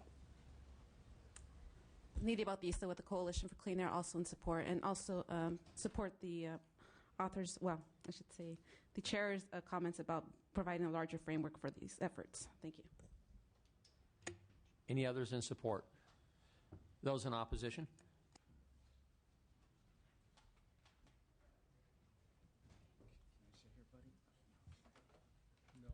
Mr. Chairman, members of the committee, my name is Frank Hurd. I'm with the Carpet and Rug Institute. We're the trade association representing the carpet manufacturers and their major suppliers. I'm also the chairman of the board of the Carpet America Recovery Effort. And I appreciate the opportunity to come before you and express our opposition to AB 2398. The carpet industry is one of the last manufacturing industries in the United States. Over the past several years, however, like so many other industries, it has suffered deep declines in sales, which have led to significant loss in jobs, many which are in the state of California. In fact, it is estimated that there has been a 30 to 40% decline in sales in California alone. AB 2398 will only create more costs and burdens on an industry that's already struggling. Specifically, AB 2398 sets up a product stewardship framework that gives total authority to a state department to dictate to a company how to design, market, produce, and distribute its products. It also sets up an expensive collection system and requires companies to pay all the costs to implement and enforce the program with no limits. The state will have unfettered discretion in imposing fees subject to no restrictions. It also sets up unrealistic collection rates of 50% by 2014 and 70% by 2017 and says nothing about what to do with the carpet once it is collected. The carpet industry has a proud history of working towards sustainability with the government, environmental groups, and businesses, particularly in its effort to find solutions to divert carpet from landfills. In 2002, the industry entered into a voluntary agreement with states, of which California is one, the Environmental Protection and NGOs to work together to find solutions that would facilitate the diversion of carpet from landfills. This is a product that is in no way hazardous to our customers or to the environment. Since 2002, approximately $300 million has been spent by companies on this effort, and we have double-digit growth in our diversion rates every year except one, 2008. While the official numbers for 2009 won't be released until the CARE conference next week, I can tell you we did increase our diversion rate in 2009.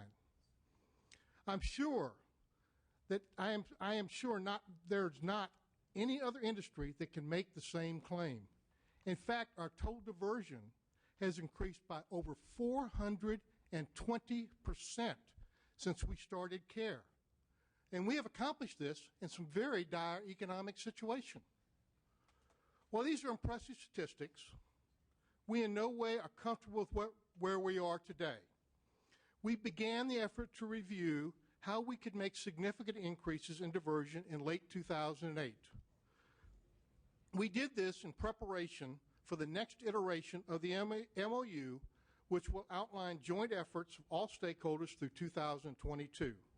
Given the magnitude of our current investments, the difficulties of finding adequate outlets for post-consumer carpet, it has not been easy to arrive at viable, sustained solutions that will make significant impacts on the diversion of post-consumer carpet from landfill in an environmentally sound way. We have been in discussions with our CEOs, vetting several possible options. As was noted by the chairman, recently the Carpet and Rug Institute's board of directors approved CARE moving forward with an economic model to enhance the reclamation and recycling of post-consumer carpet that contains two funding options. One, work on federal legislation to put in place a reasonable stewardship fee at the mill level, and two, to work with states to increase landfill tipping fees to a level that would create incentives to find alternatives to landfilling carpet. The need for work on federal legislation is to overcome the antitrust concerns, which I'm sure everyone in the room understands. We believe this option will generate approximately $50 million a year that can be used to incentivize collection, processing, and end markets for post-consumer carpet. These funds would be over and above any capital investments. In the second auction, we'd like to find ways through the use of tipping fees to discourage the landfilling of carpet and provide economic incentives to find alternatives. In both of these issues, we hope we can work proactively with the state of California. We would welcome your support with the California Congressional Delegation in Washington, D.C. on moving the federal legislation forward in a timely manner, thus allowing us to sooner rather than later begin incentivizing finding end markets for the recycling of post-consumer carpet. As the second option, we think this is a win-win for the state and the industry. By increasing landfill fees on carpet to an appropriate level, we believe it will be a natural complement to the industry's effort to incentivize creation of outlets. Sir, if you could wrap up. We still have another speaker and other bills to be heard. If you could wrap it up, we still have another speaker for our opposition. Thank you.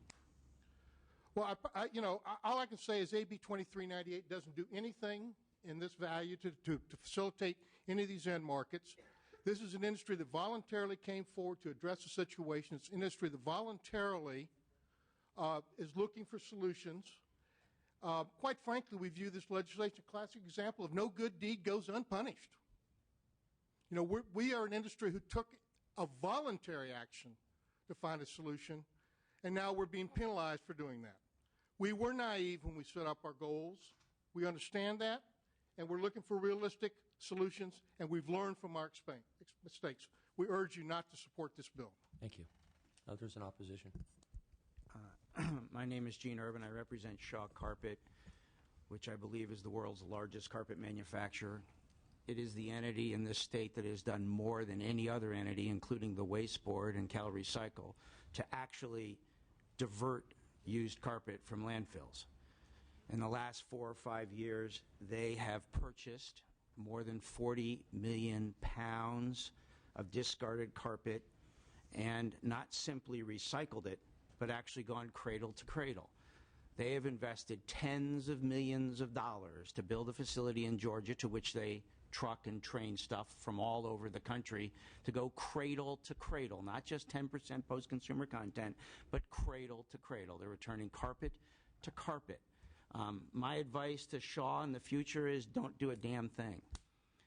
Because if you do, you will be punitively targeted. Were they ambitious and unrealistic almost a decade ago? Probably. Have they failed miserably? No. We have laid off 100 to 150 people in this state in the last 3 years. We have several manufacturing facilities in this state. We know exactly what has to be done to promote the recycling of carpet. We know exactly what has to be done to promote the diversion of carpet from landfills. Did anyone call us before this bill was introduced? No. Has there been any meaningful effort to consult with the industry? No. Will this bill help? No. You can ordain goals of 50 and 70%. It's not going to happen. It's more complicated than that, and it requires real concerted effort. I would ask the Speaker to hold the bill, come down and visit the facilities in California that employ people today in L.A. County. It's a zero-waste facility. It's been given those awards by the Waste Board and CalRecycle. See what these people practice. See the practical impediments that they face every day, and then let's work cooperatively on a bill. This bill does not assist. Thank you. Thank you. Any questions or comments from the committee? Other opposition. Yes. Mike Rogie with California Manufacturers and Technology Association. I just wanted to make a brief comment that when I heard about this bill, my feeling was this is kicking an industry when it's down. As he mentioned, their business dropped 35% from 2005 to 2008. We know that new residential building has been next to nothing. New commercial is next to nothing recently. There's over 2,000 employees in the state, and approximately 700 of those are on layoff right now. So we urge your no vote. Thank you. Questions, comments? Mr. Chair, may I? Yes. The tone of the opponents seemed really in contradiction to much of the information that they put on the table. So I'm going to try to not respond to the tone because I think that there was substantial content to what they had to say. I will say that anybody who knows the Speaker or spends any time talking about him, this or other issues, I think will know that he's not trying to be punitive. I think he's trying to find solutions here. And so I want to take that off the table. And I don't think he has any intention of trying to do something that doesn't bring the industry along and build on what they've done so far. So, this may be the starting point that caused some of the reaction, but clearly I think there was a willingness to put some solutions on the table that I heard in their testimony. As someone speaking for myself who has worked on these issues for a number of years, both as a recycler in the private sector, a member of the legislature, and a member of the Integrated Waste Management Board, I think there's general agreement that the key to making carpet recycling work is having the financial wherewithal to provide incentives to those processors and end users that actually do the work. So there's a lot of sympathy and understanding for the problems that they face. It sounds to me like the manufacturers agree with what I just said. I will say that the concept of a tipping fee surcharge to pay for carpet recycling, I don't know that there's going to be too many in this building or in the waste industry or in the administration who are going to have much of a stomach for that particular approach. The state and local governments in California have already invested millions of back-end ratepayer dollars into carpet recycling. And I think the concept here is we need to see a parallel investment on the part of carpet manufacturers. For that reason, we think the concept of a manufacturer assessment to pay for carpet recycling is an intriguing one and one that's well worth pursuing.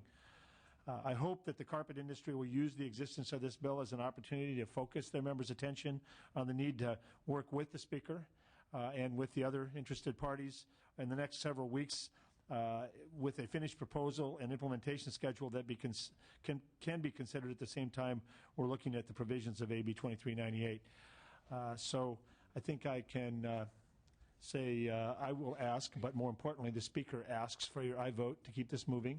and ask you to accept his reassurance that, in fact, he has every intention of working with the industry to try to figure out how to make this move forward as something that is not simply the state telling the carpet industry to do this, but rather a mechanism that will help them achieve the goals that I believe they really do want to accomplish. So, as for you, I vote. Thank you, Mr. Chair. One of the comments that was made in the opposition that kind of stuck with me is, what do we do with it when we collect it? And I was thinking, do we have the infrastructure to deal with it? I certainly do believe that the Speaker will work with the industry to work out the differences on the bill. Well, the partial answer to that question is there is a carpet recycling plant that makes new carpet out of old carpet that is located in the Speaker's district that is currently way down in its production and employment. And I think you've heard me, this is like a broken record coming from the old recycler me, but you've heard me say in the past, and you probably hear me say again before the end of the day today, that the one place we've proven we can create green jobs is in recycling. 85,000 jobs have been created in this state by reducing the state's waste stream by 50%. And those are proven, real green jobs. Very good. We have a motion and a second to call the roll. Oh, I'm sorry.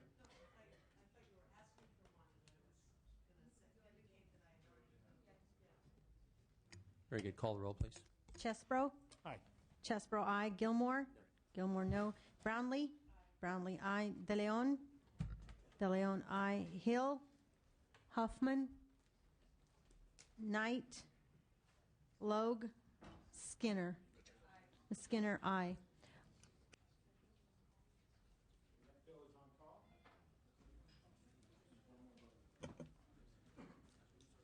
Okay. I thought I saw Miss Ma. Mr. Ing's here, though. Oh, Mr. Ing. Okay, next two in the slot here are Mr. Ing and Ms. Ma. Oh, there you are right in front of me. I'm sorry I didn't see you sit down. Let's see. We have two bills. Let me find out where I am here. 2655 and 2655. Please proceed. Thank you, Mr. Chair and members. What an honor to be here this afternoon. Before I begin, I would like the committee to know that I'm accepting all of the suggested amendments referenced in the analysis, and thank Mr. Chair and your committee for an absolutely incredible job in working with us. AB 2655 will authorize public infrastructure agencies such as Caltrans, Department of Water Resources, and the California Energy Commission to develop Regional Advanced Mitigation Plans, that's RAMPs. Due to the many infrastructure projects that are funded and implemented, the funding agencies ordinarily engage in project-by-project mitigation, usually at the end of the project's environmental review. As a result of that, they end up paying top dollar because of real estate appreciation, and they suffer missed opportunities to secure and conserve sensitive and scarce resources that are lost to encroaching development and real estate speculation. This bill would enable infrastructure agencies to work with the Natural Resources Agency to identify future mitigation needs of planned infrastructure projects and engage in proactive mitigation actions before a project is constructed. This innovative approach to environmental mitigation would reduce costly delays to complete job-creating projects and would facilitate more ecologically sound mitigation, all without weakening California's tough standards for environmental review. It's a win-win-win-win-win. I therefore like to ask our sponsor and witnesses to testify in support. Thank you. Good afternoon, Mr. Chairman and members of the committee. I'm Liz O'Donohue with the Nature Conservancy, and I'm pleased to be here to urge your support for Assembly Bill 2655. I'm here today because it's imperative that California improve the ecological value of its investments in habitat mitigation associated with infrastructure projects. We believe that AB 2655 would provide California with the necessary tools to do so. Today, the identification of land suitable for habitat mitigation occurs exclusively on the tail end of an infrastructure project's environmental review process. This can result in outcomes undesirable to all stakeholders. Small and poorly protected mitigation sites, mitigation not coordinated with established local and state conservation priorities, unconnected and thus ecologically unsound land acquisitions, and hundreds of millions of public dollars used far below their potential to protect our public trust resources. By authorizing public infrastructure agencies to plan collectively for a region's expected habitat mitigation needs and to act early in securing these resources, this bill will result in tremendous benefit to our natural systems. Mitigation projects could be pooled to preserve larger and more ecologically beneficial landscape scale level protections, decrease delays between infrastructure implementation and ecosystem protection, and mitigation projects would help achieve existing state conservation priorities, including adapting our landscapes to climate change. California is preparing to spend tens of billions of public infrastructure funds for critical transportation, flood control, and energy projects in the coming years. We have an opportunity to ensure that these projects, which will undoubtedly occur in our ever-growing state, result in the strongest protections as possible for our natural resources. We fully recognize that policy to improve the status quo, to truly improve our investments in habitat protections, is a complicated task. We are therefore actively engaging stakeholders from the environmental and development communities, and we are committed to working with them, this committee, and the legislature on this policy. The Nature Conservancy thanks Assemblymember Ng for his dedication and leadership on this important policy. We appreciate the committee staff's diligent work on this legislation as well. Thank you. Thank you very much. Next witness. My name is Chris Beal. I'm here for the Resources Legacy Fund, and I'm here because the Resources Legacy Fund has been working with the Nature Conservancy on regional advanced mitigation planning and a pilot project in Sacramento Valley. But I have no further comment. I'm just mainly here to help the Nature Conservancy answer any questions about how regional advanced mitigation planning may work either with or in connection with existing mitigation tools and regulatory programs. Thank you very much. Next witness in favor of the bill. And we have a lot of bills, so I'm going to ask folks to be brief. Chairman, members, Christopher Turnell here on behalf of the Big Sur Land Trust and the Tulare Basin Wildlife Partners in strong support. Thank you. Glad to have you here. Thank you. Next. Chair and members, Dan Taylor on behalf of Audubon, California. We're pleased to support this bill. We understand there are still some open issues in conversation and discussion. We appreciate those. We see the value of the bill being able to perhaps access greater conservation outcomes through thinking on a greater scale. That earns our support. Thank you. Thank you very much. Any other witnesses in favor? Any witnesses in opposition?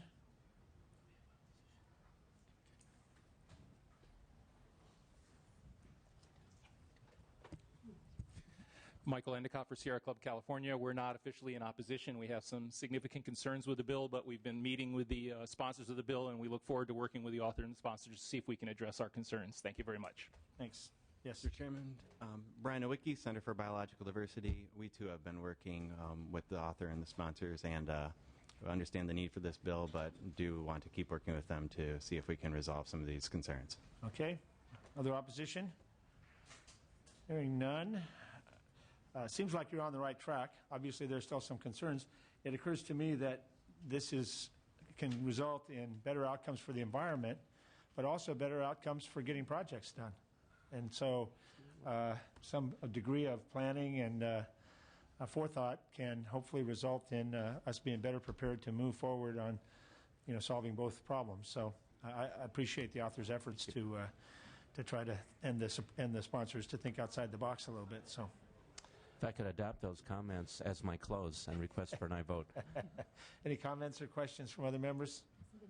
It's been moved. I'll second it. Can we go ahead and call the roll?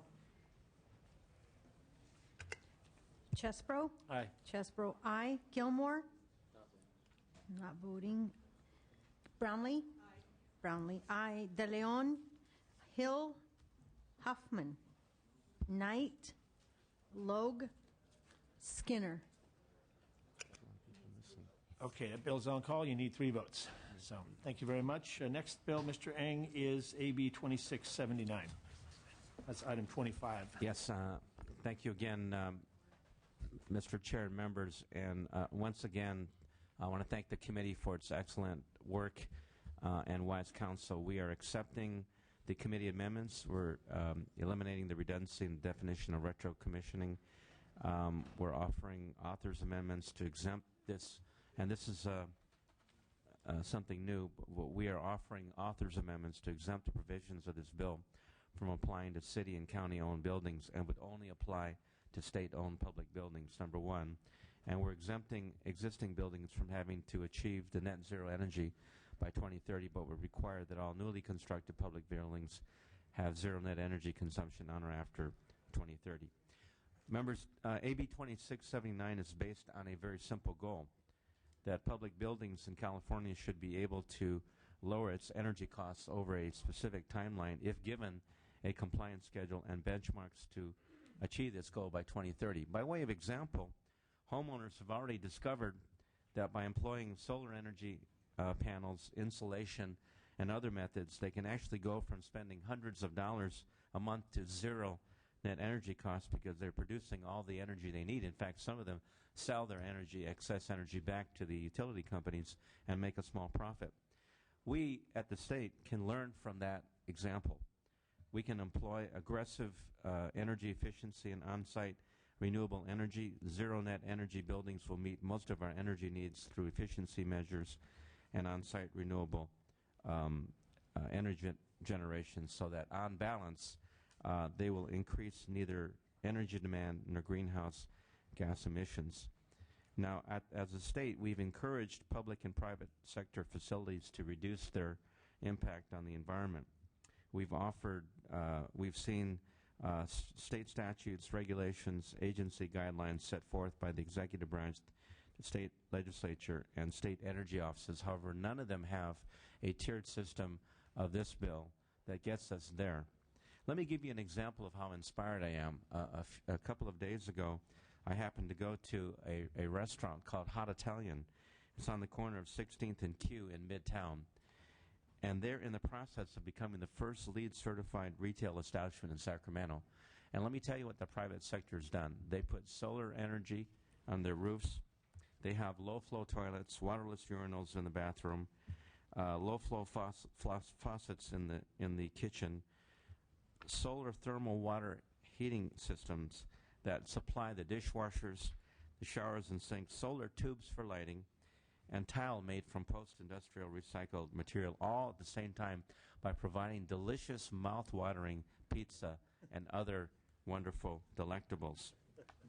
We in the public sector can learn from the private sector. We must commit ourselves to an aggressive plan. They do all those things because they have to. We need to do this also because we have to. Adopting this bill will help us get where we want with reasonable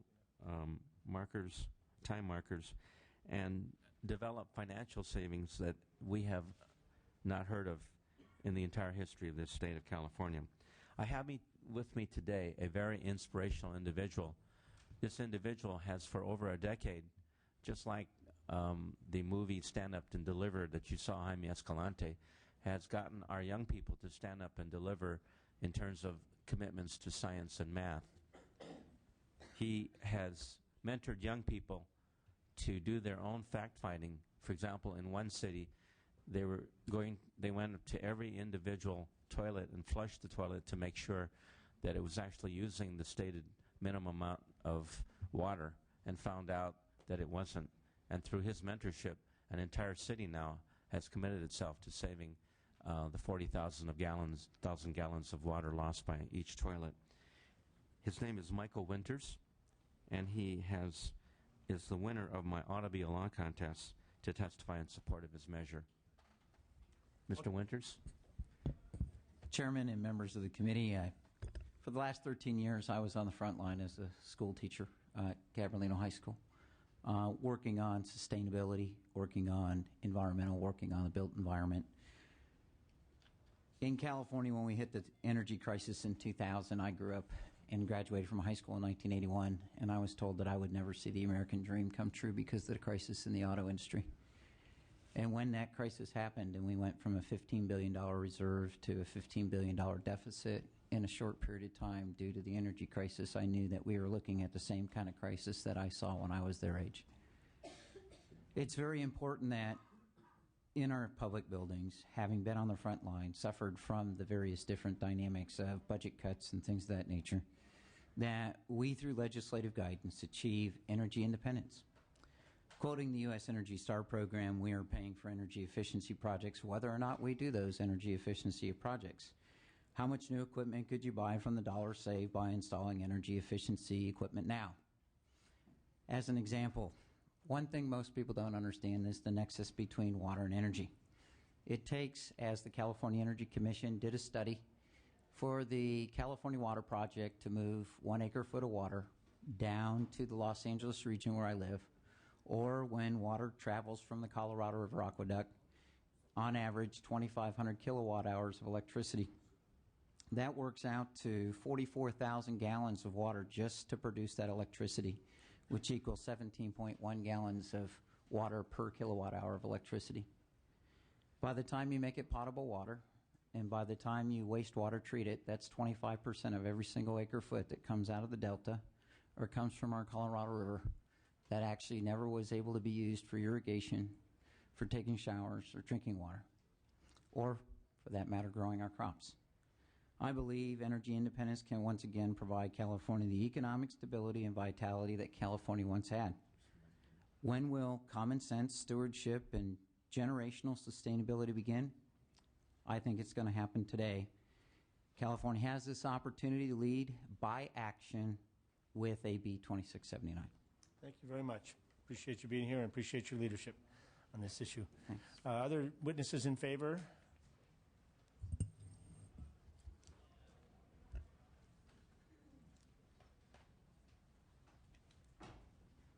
Morgan Velarde with Environment California, and we support this bill. Thank you. William White with Green Plumbers USA. We support this bill. Thank you. Any other support? Witnesses in opposition? There is none present, so I think it's a good bill, and I think Mr. Ng also has narrowed it a bit in order to make it more realistic and practical for implementation, removing some of the obstacles, such as potential local government mandate. So I think it's a good bill, and I would encourage a motion in a second. It's been moved and seconded. Can we call the roll, please? Chesbro? Aye. Chesbro, aye. Gilmore? No. Gilmore, no. Brownlee? Aye. Brownlee, aye. De Leon? De Leon, aye. Hill? Huffman? Knight? Logue? Skinner? Need 2 more votes. Town call. Thank you, Mr. Chair and members. Thank you very much. Okay, the last 2 members I saw in the room were Ms. Ma and Mr. Fuentes. If there's any of the others who have bills before us who are outside the door, I'd encourage them to step up. We've got in sign-in order Fiona Ma, Mr. Calderon, Ms. Buchanan, Mr. Valines, Mr. Fuentes. Do we have other members with bills? Mr. Hill's not here. I guess I present mine. Huh?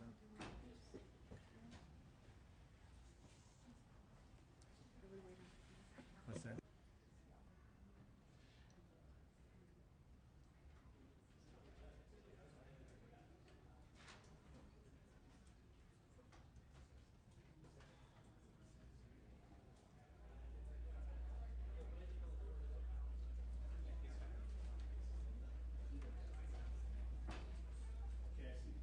I see Mr. Fuentes coming forward. We have 2214. AB 2214, item 11. Welcome. Thank you, Mr. Chair. Members of the committee, first I would like to start by accepting the committee's amendments and thank committee staff for working with my office on this bill. This bill requires that the Santa Monica Mountains Conservancy to develop a feasibility study for the Pacoima Wash, a Los Angeles River tributary located in my district. The feasibility study will evaluate the potential for... Been moved and seconded, so...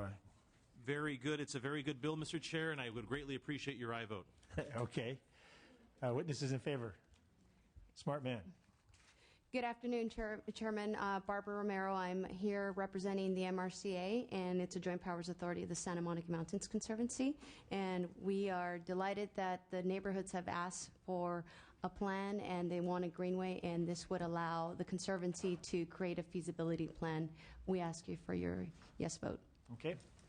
Reed Addis on behalf of MRCA, just here for technical questions. Okay. Any other witnesses in support? Any witnesses in opposition? It's been moved and seconded. Any conversation or questions? Call the roll, please. Chesbro. Aye. Chesbro, aye. Gilmore. No. Gilmore, no. Brownlee. Brownlee, aye. De Leon. De Leon, aye. Hill. Huffman. Knight. Logue. Skinner. Okay, needs 2 more votes. The motion was do pass as amended, and it's on call. Thank you, Mr. Chair. Sure. Okay, do we have any other authors within earshot?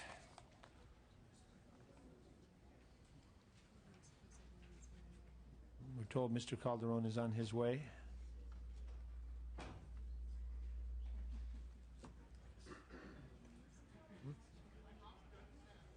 So you're thinking that it'd be best to hold off on that?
There we go. Item 21, AB 2575. You may open, Mr. Chair. Yes, thank you very much. AB 2575 imposes various conditions on the California Department of Forestry and Fire Protection, commonly known these days as CAL FIRE, during its implementation of a pilot project to assess the cumulative impacts of timber harvest operations on a given watershed. The bill also requires CDF to reorganize its electronic THP database on a watershed basis in a manner that is easily accessible to the public, trying to move the whole system towards a future watershed-based decision-making process, we hope, as well as information-based. The bill codifies and expands on a Board of Forestry rule requiring the implementation of 2 pilot projects to inform the development of guidance on implementation of site-specific measures or non-standard operational provisions. To highlight a specific example, one initial proposal for pilot study in the North Coast is the intentional placement of large woody debris in an anadromous fish-bearing stream. Placement of the large woody debris could be an alternative to a requirement to retain 10 of the largest trees in certain riparian buffer zones, which is the current requirement, in hopes of recruiting fallen branches or trunks into streams. Such a pilot project would lead to the development of relevant guidance for timber operators. Additionally, AB 2575 requires a pilot project to result in the adoption of guidelines for conducting a cumulative effects evaluation on a planning watershed scale, and specifically requires the project to incorporate some of the evaluative factors used by the regional water quality control boards. The bill is supported by the Sierra Club, Forests Forever, California Native Plant Society, and numerous individuals throughout my district on the North Coast. I have been working with all groups, including the Forestry Association, and have negotiated technical and substantive amendments to AB 2575 that are intended to clarify the intent of the bill. These amendments are attached to the bill analysis. I'm happy to accept them, and I look forward to continuing to work with all parties to make this a better bill. I do think, I hope you're going to hear from the Forestry Association that they're working with me, and that we intend to have a bill that can have broad, widespread support along the process. And of course, as the chair of this committee, if it's got problems, I'll insist that it come back. With that, I would urge your aye vote. We have a motion to move. A second. And for those that are in support of the bill. Luke Bright, Forest Forever. We're happy to be sponsor of this bill. Everything Wesley said is right. Urge your aye vote. Mr. Chair, Michael Endicott, Sierra Club, California. In the interest, I see other authors have arrived. I think the chair has spoken very well about the bill. It is a good measure because it does allow us to work in a productive way to get at the solutions to some of the forestry debates. We urge your support. Thank you. Pamela Flick with Defenders of Wildlife in support of the bill. Mr. Chair, Brian Nowicki, Center for Biological Diversity, and we'd like to offer our support for this bill as well. Very good. Any others in support? Those in opposition to the bill?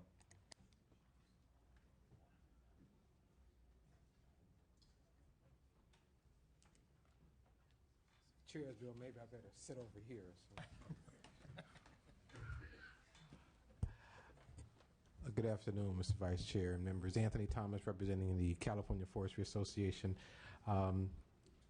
We certainly agree with the proposal of a pilot program, and we had communicated to the chair that we had some issues with the original version of the language that it came out. Certainly with the amendments, it's moving towards being a little more acceptable. We're not quite there yet, but the chair knows that we are more than willing to work with him on this to pare Section 1 down some more, and then, of course, work on the meat of the bill, which is Section 2. So our position remains, but certainly with a wholeheartedly looking forward towards working with this young man on this bill. Again, others in opposition. Yeah, my name's Bill Kai. I'm a professional forester and here representing California Licensed Foresters Association. I have not seen the new language, so I can't comment on that. We do have a letter of opposition unless amended on file. The initial language, we definitely had a number of concerns which we have expressed in our letter and to the committee and to the author. So we, again, would look forward to working with the author on the bill, but at this time we are opposed. Thank you. Any other opposition? Any comments or questions from the committee members? I want to thank the chair for taking the substantial amendments to the bill, and I'm going to be not voting on it until we have an opportunity to look at the amendments as they come forward. So with that, we'll ask for calling the roll. Would you like to close? Just ask for your aye vote. Thank you, sir. Chesbro. Aye. Chesbro, aye. Gilmore. Not voting. Gilmore, not voting. Brownlee. Brownlee, aye. De Leon. Hill. Mr. De Leon? Aye. Mr. Hill? Aye. Huffman. Knight. Logue. Skinner. The bill's on. Mr. Calderon, I do believe, Ms. Ma, I'm sorry. Ms. Ma was here, was next to sign in, and then Mr. Calderon. And we are looking at, which bill are we at? 2611, is that right? Yeah. Item 23, AB 2611. Welcome. Thank you, Mr. Chair and members. I would like to begin by accepting both committee amendments that are referenced in the analysis. AB 2611 will amend the Electronic Waste Recycling Act to promote the development of new technology for the visually impaired. The Electronic Waste Recycling Act of 2003 imposes a fee on certain video display devices, but exempts video display devices that have a diagonally measurement of 4 inches or less. The diagonal measurement is an industry standard for televisions, but does not reflect an accurate measurement for new technologies on other consumer products. An 8-inch square-inch screen having a 4-inch diagonal measure is currently exempted, but a smaller 7-inch square-inch screen, which is shorter but wider and has a longer diagonal measurement, is not. The smaller screen would therefore be subject to an additional e-waste fee. An alternative approach would be to look at total surface area of the screen and not a diagonal measurement. Instead of relying upon a 4-inch diagonal measurement, AB 2611 will establish a standard based upon the length multiplied by width measurements on any screen. As consumer appliances move towards all digital technology, we will receive the benefit of reduced electricity usage and even safety features such as child lockouts and automatic shutoff for fire safety. With me today is Matt Gray, representing the sponsors of the bill, to answer any questions. Thank you, Mr. Chair and members. Matt Gray on behalf of Technologies for the Vision Impaired, which is a subsidiary of Californians for Green Energy. These companies want to bring high-tech green energy jobs to California, hundreds of high-tech jobs to California. I saw many of you over the weekend at a popular convention. We talked a lot about bringing jobs to California. This is a great example of that. The bill is very straightforward. The problem is people who might have some sort of competitive interest are trying to muddle the issue. There's a handout that was passed out. If you look at the diagonal measurement of the existing law, which is exempted, it's 4 inches or 8 square inches. The problem is if you go down to 7, 6, or even 5 square inches, because the diagonal measurement is greater than 4 inches, it's not exempted. That means we have video screens that actually could do the same job that are smaller quantities. They're not exempted. Now, understandably, a lot of the high-tech interests who already have a corner on this market, or monopoly, or whatever you want to say, they don't want this. It's difficult for emergent technologies to come to California. It's anti-free trade, it's anti-market, it's anti-competitive, because these new companies cannot come here and compete with the large conglomerates. So, if you look at one of the exempted screens, let's say this was a fair representation surface area, you take the same surface area, put it side by side, it's not exempted. There are many problems with the law, as written, the e-waste law. One of the problems is it simply talks about video screens. And by the way, all video screens are covered under Section U of the law. You look at all these technologies, video screens are not necessarily the same as every other video screens. And one classic example is PDLC, polymer dispersed liquid crystal. It is environmentally inert. If you take a background and you put this screen on top of it, it simply turns on and off, and you could have small pixelations of that screen. We've all seen them in the movies with the boardroom and the big glass walls that you flick a switch and suddenly it goes opaque. Those are environmentally inert. It just has thin sheets of plastic with a gel inside of it that is reactive to electronic current. Turns on, they align, light passes through.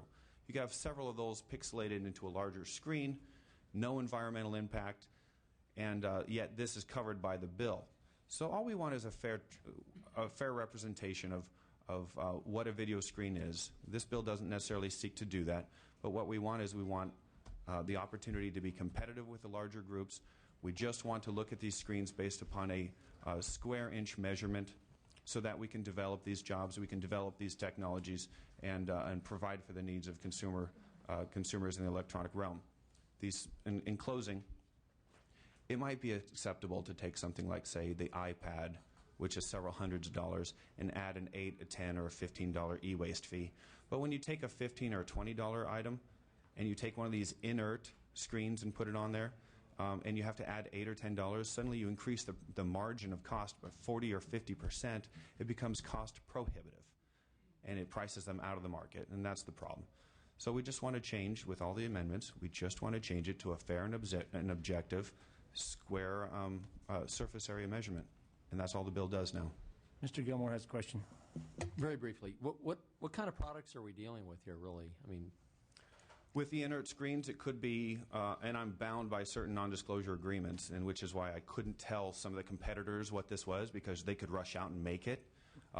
But it could be placed on, let's say, a blender. You know those little buttons you have to press and has even smaller font? Well, that's very difficult for someone who's visually impaired. Now you could have a touch screen on it with large print, 24 font print that they could see. It could be on alarm clocks. It could be on a number of devices, which are relatively inexpensive and consumers hold on to for many, many, many years. Thank you. Other witnesses in favor? Witnesses in opposition?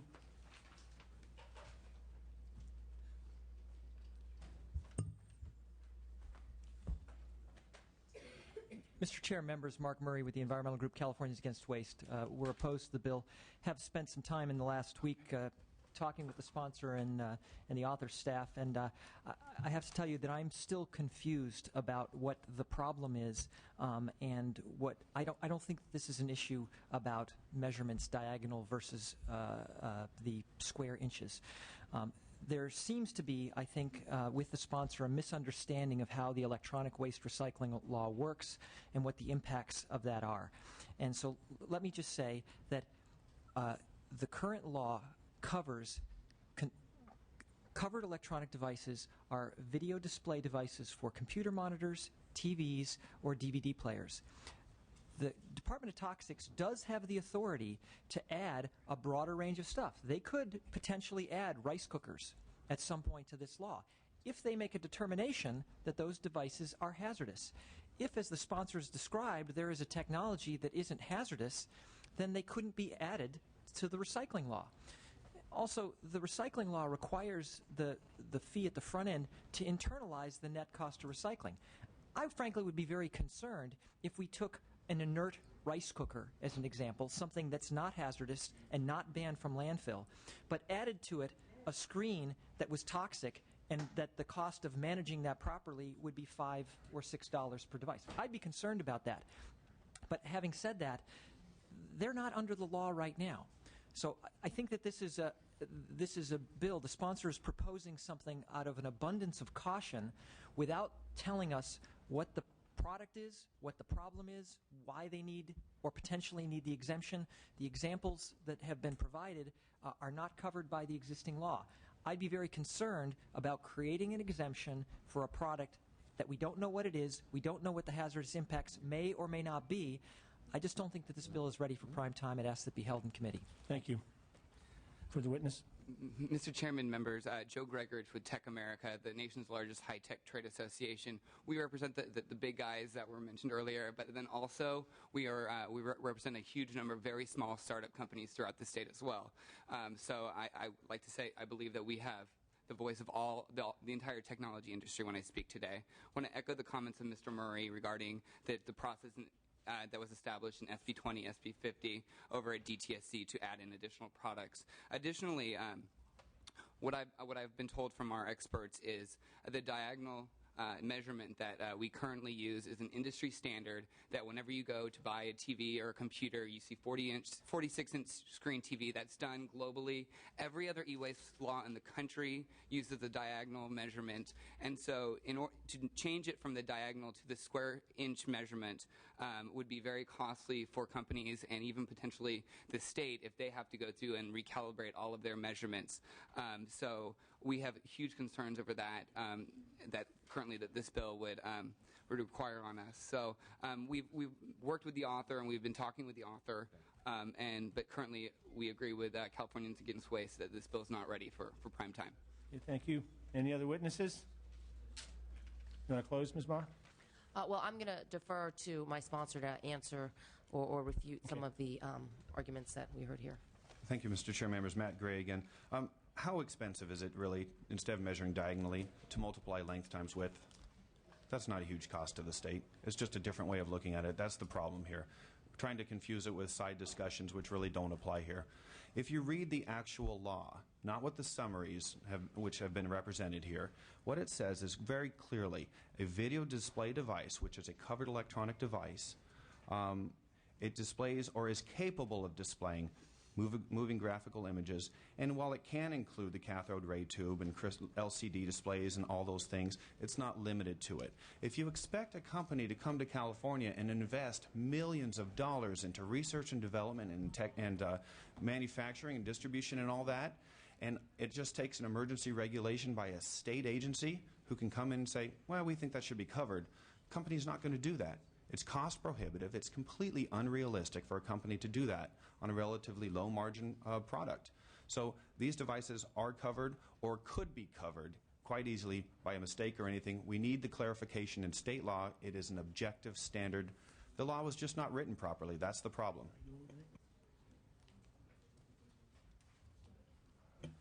Okay, there has been a motion made. Is there a second?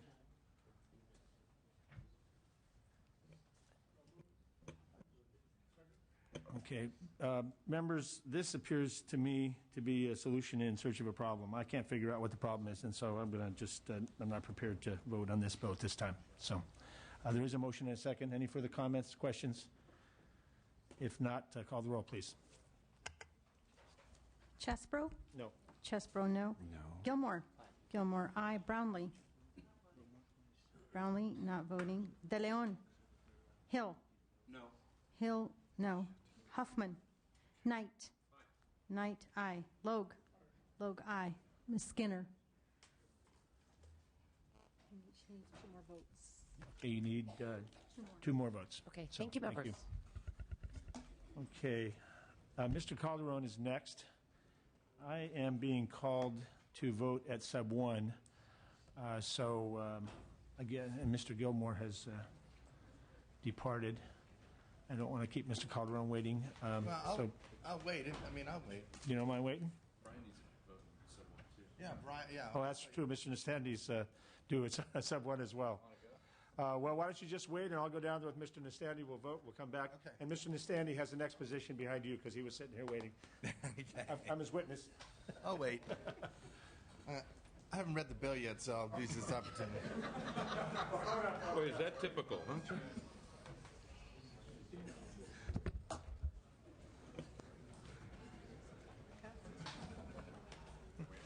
Is this some parliamentary procedure I don't know about? Because this is fine. Whatever it is, something's happening.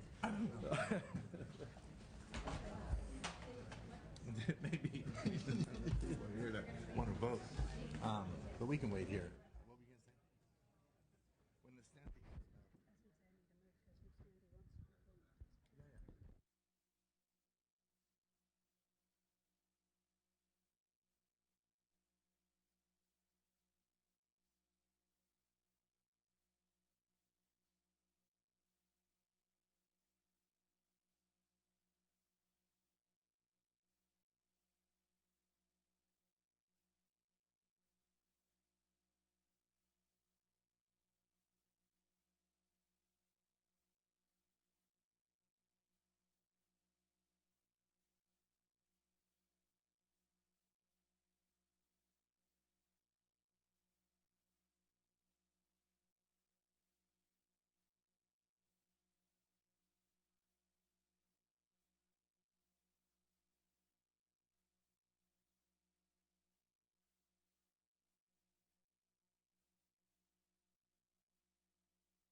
Okay, we're going to be back in business in about 60 seconds, so staff, members, whoever needs to be here, please come back to Natural Resources. And I apologize for the delay. They weren't actually really ready for us to vote yet, so it took us a few minutes waiting to...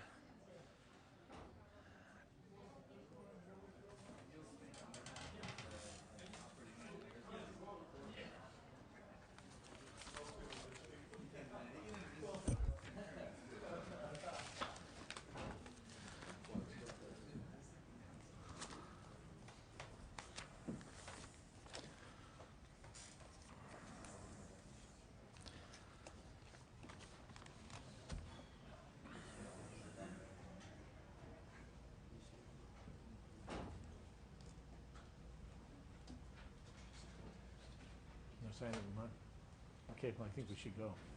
Yeah. Okay, we're back in session. Again, my apologies. Just that time of year where we got to be too many places at once. Next up is Mr. Calderon and his trusty sidekick there, Mr. Nastandi. We have Assembly Bill 1805, California Environmental Quality Act. Go ahead and present.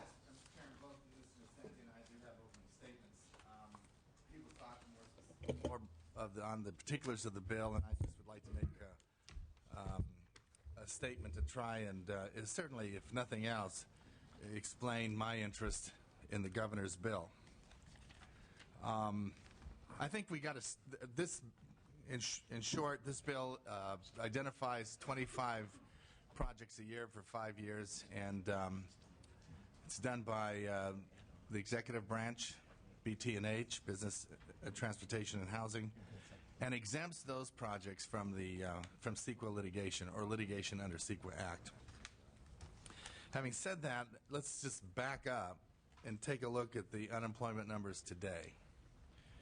And I don't think CEQA should be changed because of unemployment per se, but of course it raises the issue: what is the balance between CEQA and the need to create jobs? But the unemployment today went up to 12.6. California is in the top 5. My district alone has 14% unemployment. The construction industry has been hit the hardest. There have been nearly 1 million jobs since February of 2006 that have been lost. 44,000 construction jobs were lost in Southern California, with 13,000 of them in Los Angeles.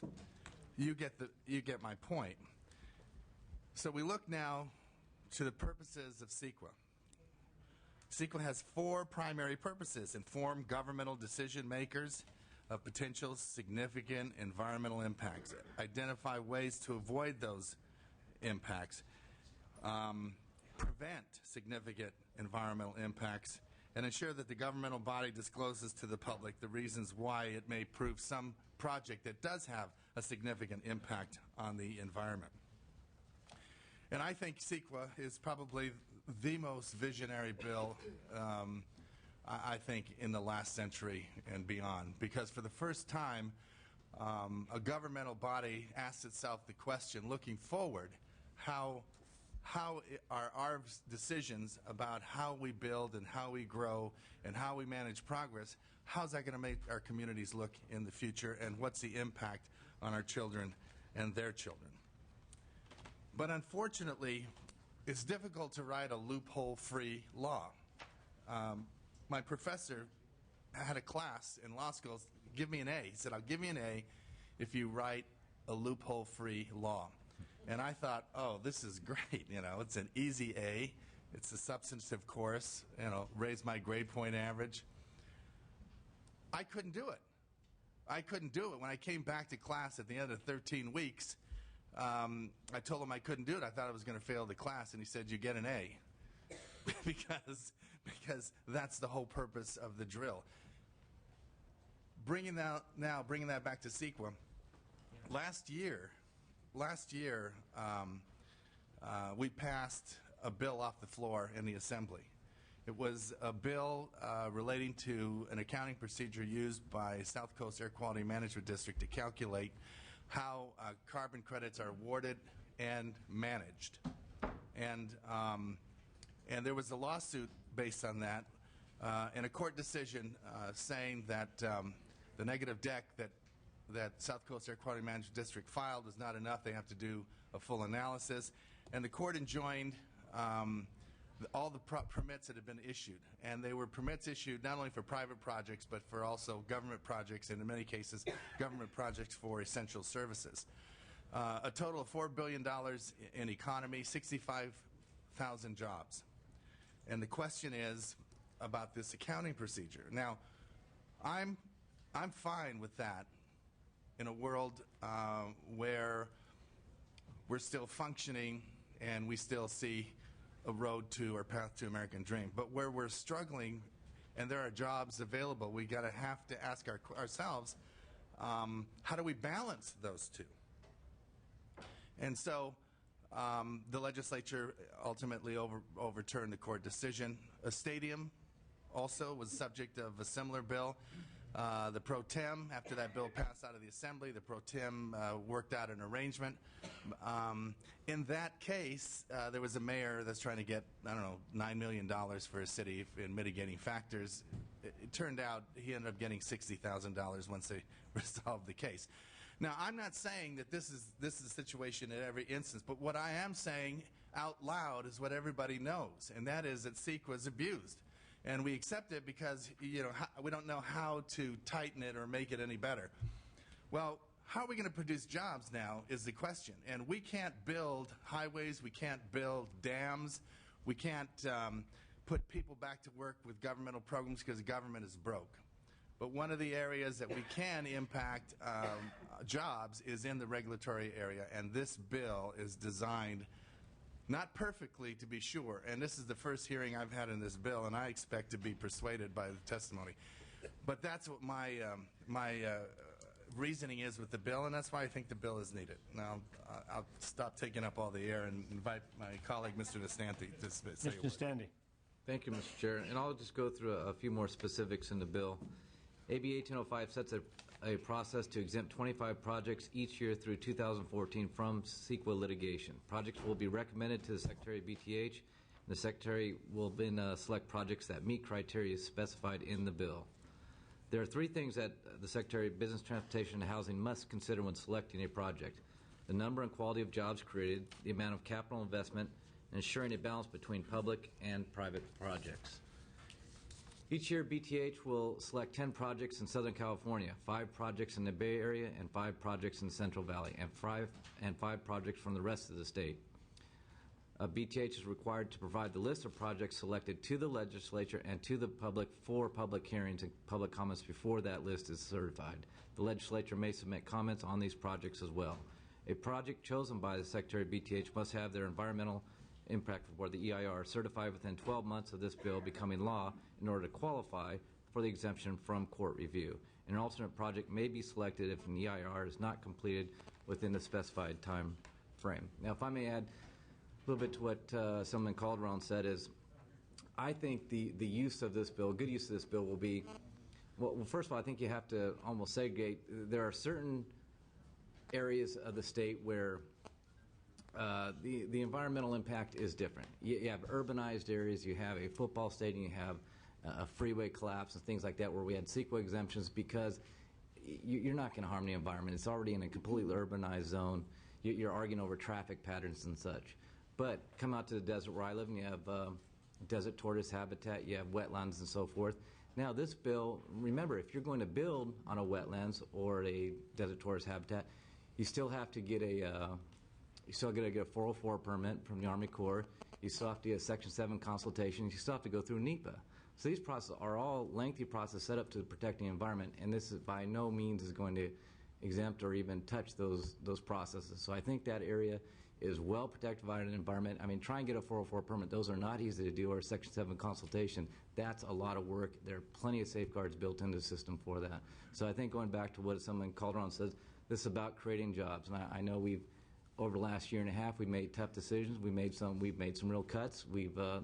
Taxes were raised, and we've made tough decisions. This is the third piece now, I think, is creating jobs to get the economy and to get the state out of the position that we're in. So thank you for the time to hear these. And all right, Mr. Chairman, there are 3 witnesses to testify in support.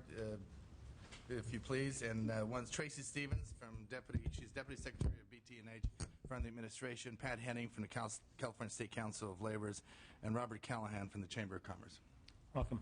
Hi, Mr. Chairman and members. I'm Tracy Stevens from Business, Transportation, and Housing, as Mr. Calderon already noted. We are here to support this bill. It is an administration-sponsored bill, and it's a vital part of the jobs packet. We do believe that this will help get people back to work, which is one of the top priorities for our administration and our agency. I think that both of our sponsors have eloquently identified what's in the bill, and I'm here to answer any questions you might have. Thank you. Okay, thank you very much. Next witness.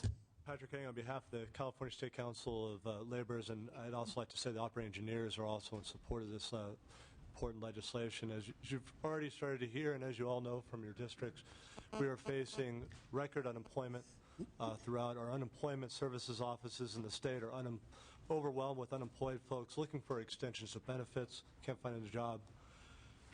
In my union and in the rest of the construction industry, we're seeing over 35% of unemployment for our workers. For our members, this is not just a loss of wages. This is loss of health care, in some cases loss of pension, the ability to provide for their families and communities. We need to get these folks back to work, and we're hopeful that some of these exemptions go for some of the innovative projects that are near shovel-ready, like some of the wave energy projects up in your area, Mr. Chairman, along the northern coast, some large solar projects in the San Diego area, wind energy.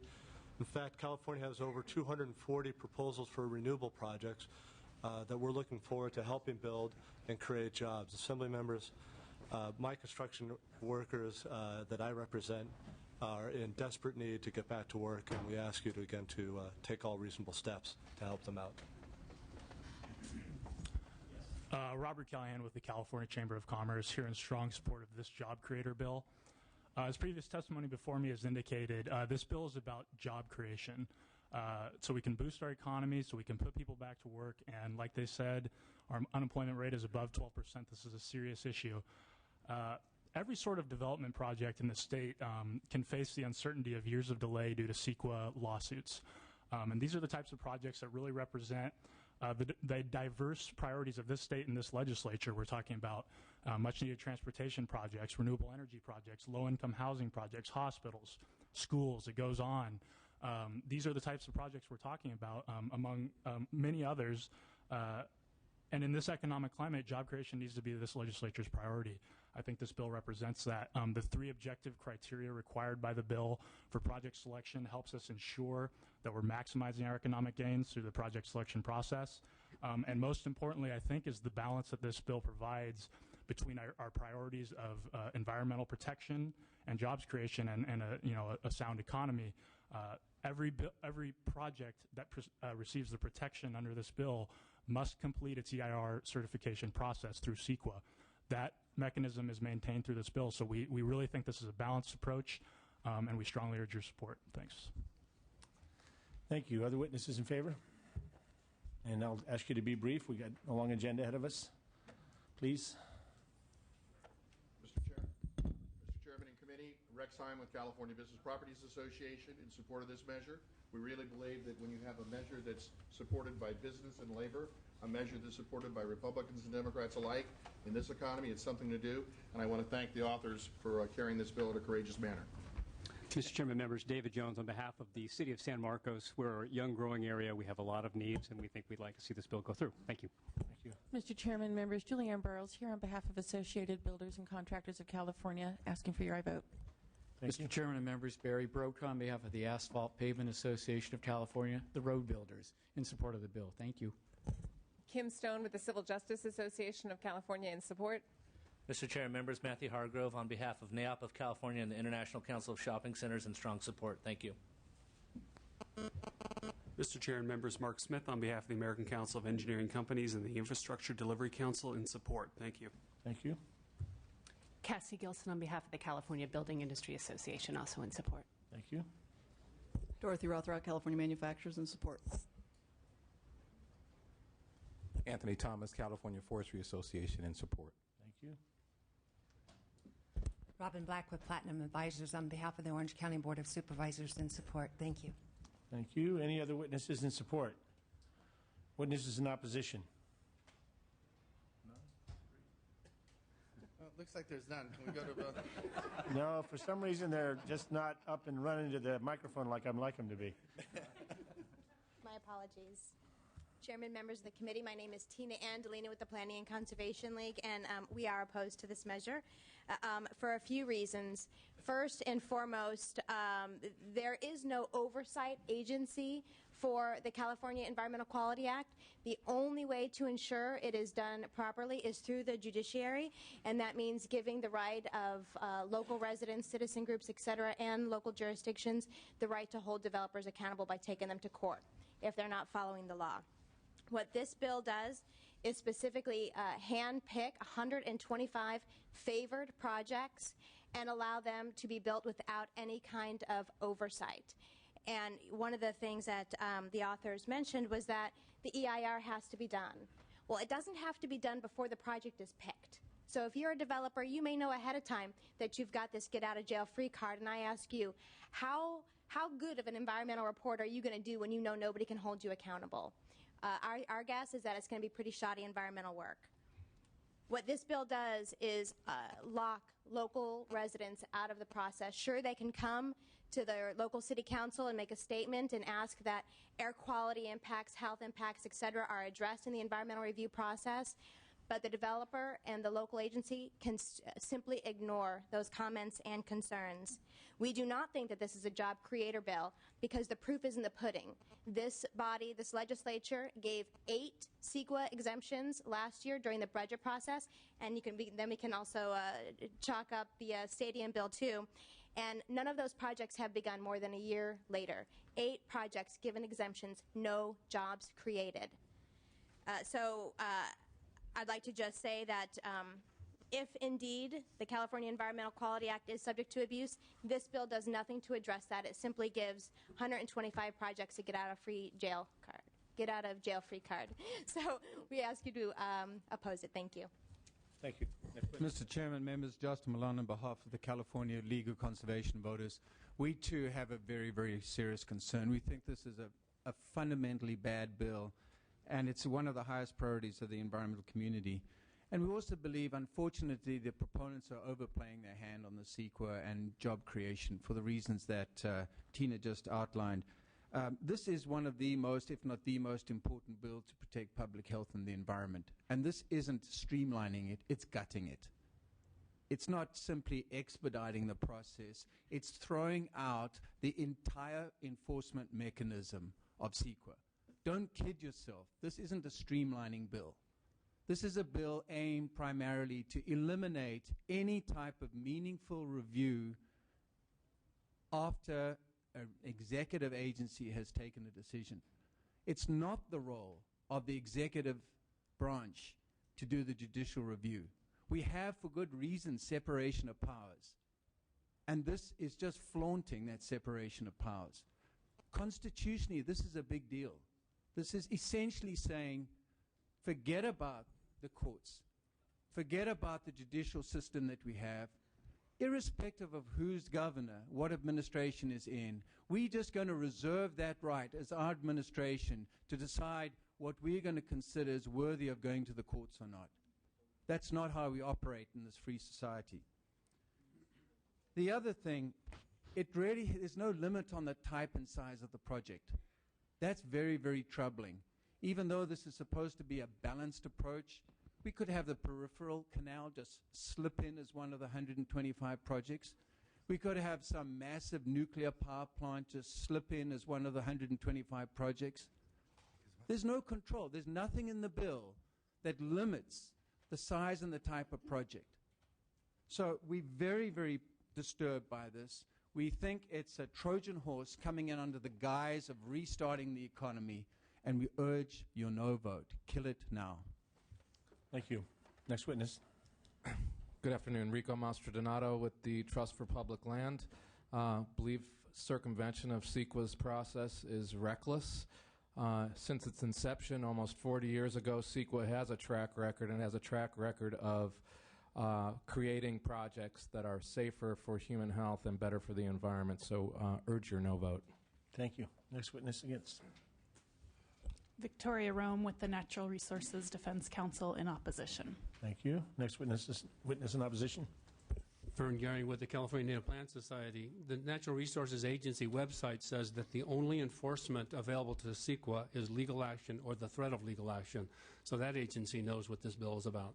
Thank you. We're opposed. Thank you. Next witness.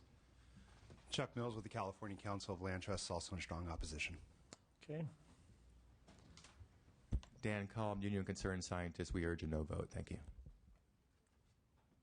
Nidhi Bautista with the Coalition for Clean Air, also opposed. Thank you.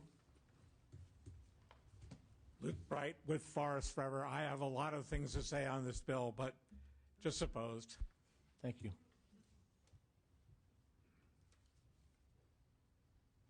Kirk Blackburn on behalf of the City of La Cañada Flint Ridge in opposition. Next witness. Matt Vespa for the Center for Biological Diversity in opposition. Michael Endicott, Sierra Club, California, also opposed. Thank you.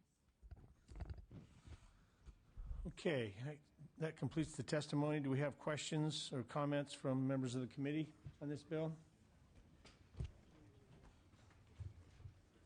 Well, if not, I'll say what I think.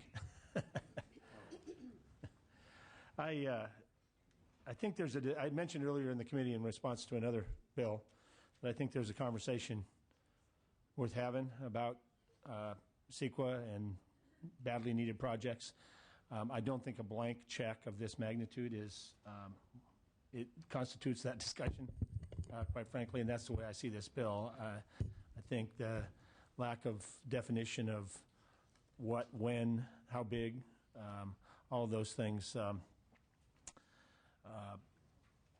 really leaves it so wide open that, you know, the balance of trying to make sure that we are not, in fact, endangering public health and the environment of California is very much in question, and whether we can be assured that there will be some balance struck. And I think that's what CEQA attempts to create. I mean, I know there's lots of debate about its history, about, you know, how much of it has been the positive intent and how much of it has been slowing down projects and causing problems. But I would hope everybody would acknowledge, since its inception, which I believe was during the Reagan era, I believe Governor Reagan signed the California Environmental Quality Act, this state has grown into, it's hard to say this at the moment because we're in such tough economic times, but an economic powerhouse worldwide. So it clearly hasn't obstructed our overall growth.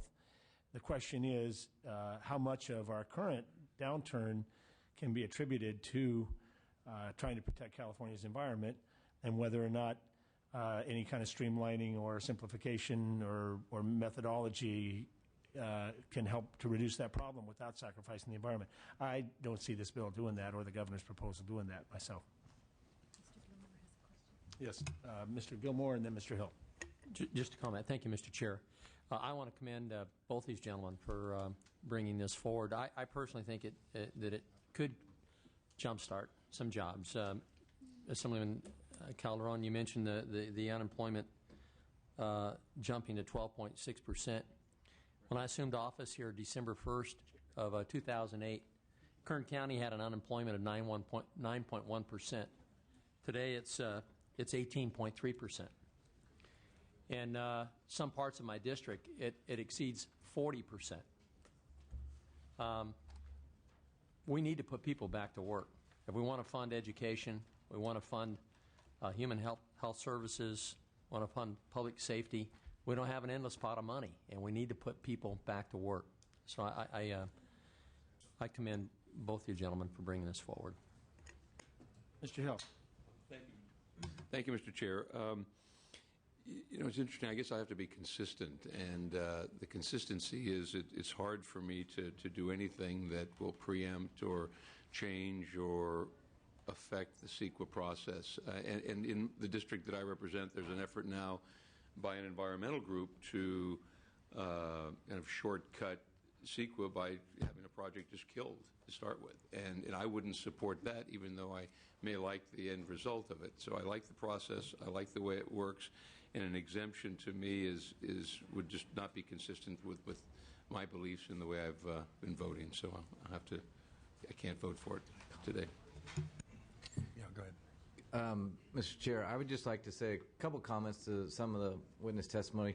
First of all, it's premised on the fact, I think a lot of it, that you can't trust local government or the lead agency. Because remember, the lead agency, whomever that might be, the city or the county, has to certify the EIR. So I think someone will make an assumption that these lead agencies are going to be bad actors and do a bad job in that regard. Second of all, I'm sorry, I forgot the lady's name that's sitting here. She said this bill is not a reform effort for CEQA. Well, I would love to hear ideas about reform efforts for CEQA, because I think there's been, people have touched upon, there can be fixes to the law that would improve things. So I'm hoping this maybe jumpstarts a discussion about different ways to reform it. And maybe this isn't it in the entirety, but maybe there's some ideas that can come out of this. Thirdly, the point you made about CEQA when it was President or Governor Reagan signed it and so forth, and the economic powers, all true, but I think you have to factor in the cost to these projects from that time. And CEQA has been amended and changed many times over. An average time now to build a freeway interchange, just studying my district, is 13 years. 2 of that is construction. It's 11 years of planning and mitigation. That drives up tremendously the cost of these projects. So I think you have to be cognizant of that when we talk about the cost of the law that's been, like as I say, amended many times over the years. But thank you. Yes. Mr. Calderon? Yes. I just want to comment on some of the statements that were made and then just close. Actually, they got some pretty good ideas for some amendments based on what was said. I mean, I tend to agree that we need. I was hoping to actually learn the shortcomings of the bill, but it's apparent nobody wants to help me make this bill any better. So, but in any event, there are some suggestions that were made that I'd like to incorporate in the bill. I mean, I think we should define the projects. I think there should be. I don't think any one person picked in the project should know that they're going to get it or not. I think there ought to be 20 selected and only 5, who are going to get the exemption. But we're not flaunting. This is consistently within the separation of powers. I mean, the legislature can change the law, and then the courts can interpret it. And so we're well within our legislative authority and constitutional authority to pass something like this. But let me just close now with just citing some examples. There is no study. There's no study that examines the nature of litigation under CEQA. There's an 2005 study by PPIC, which then quotes, I think, a 99 study that there's one litigation per every 345 hearings. But that's 20 years old, and I would suspect that, whereas I don't know what it is, I certainly would suspect that there's probably a little more litigation now than there was 20 years ago. But let me just cite to you 3 examples of what I'm talking about. In spring of 2004, a construction project to revitalize several blocks in Glendale was delayed a year and a half by a competing CEQA developer. It was a mall next door. And so after a year and a half of litigation, the courts agreed that the CEQA report the certification should remain. Another case in Tracy, a grocery store, which was going to be the final proposed tenant in a shopping mall, sort of angered another shopping mall because they wanted the tenant. And so they filed the lawsuit, and after several years, 3 years, and up to the Supreme Court, the courts upheld the agency's determination. Labor. In 1990, there was a raceway development project in Yuba City, and it needed to be permitted under CEQA, and there was a challenge which immediately dropped after there was a project labor agreement. And I won't even go into Sutter Health. I'm not going to get into that one, but that certainly raises some questions. And then finally, there was an environmental coalition in Ventura County fought to oppose a landfill project through CEQA, arguing that if the project were developed that the workers could get aids based on discarded condoms, and then when that was set aside by the agency, they then made the argument that you could spread AIDS throughout the community because seagulls would pick up the condoms and carry them into the city. Well, after several years and $1.2 million, the certified analysis was upheld by the courts. Now, those are obviously extreme examples, but they happen. And I just, I want to start that discussion. Every state project has been cut and has had to be adjusted because of these economic times. Now, that doesn't mean we should cut our commitment to environmental projects, but those are funded through fees and other funding sources, not general fund contributions. So I don't think that we're backing off on protecting the environment when we try and find that balance. And I'm not saying this bill, the governor's bill, is balanced. I was hoping to balance it out today, but like I said, no one's going to help me fix this bill. But and I get it. But I think that is something that we can do as a state. I think we can do. That's the only jobs programs that we can produce. Otherwise, we can't do much at all. So, but I would like to at least amend some of the provisions into this bill relating to which projects are accepted, which projects are not accepted. I kind of would like to, I would prefer even considering letting the next administration make the final decision. The bill, because of timing, is not in the position, because of distractions with other things, is not really in the form I wanted it to be in. There's no fiscal deadline on this because there's not a 2/3 designation. If I could just bring it back at your next hearing, at least try and get it in shape that I wanted before you guys kill it. So what is our non-fiscal deadline? Fiscal deadline is Friday. Or non-fiscal. What is our non-fiscal deadline? It's a fiscal bill. It is designated a fiscal bill. So in its current condition, this would be the last opportunity. So no, it's an urgency. It has an urgency, but it's not a fiscal bill. Okay. Yeah. So it could be heard after the fiscal deadline. It's fiscal. Yeah. Up till when? Fiscal committee. Up till when? End of session. End of session. Well, it's your prerogative as the author.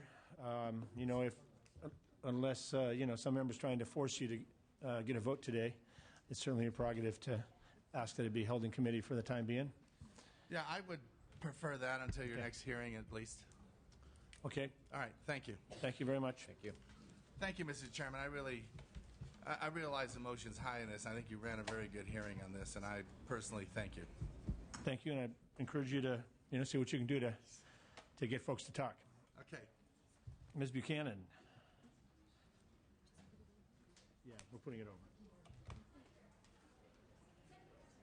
I guess the proper term was to put it over rather than holding committee. Holding committee implies, indefinite.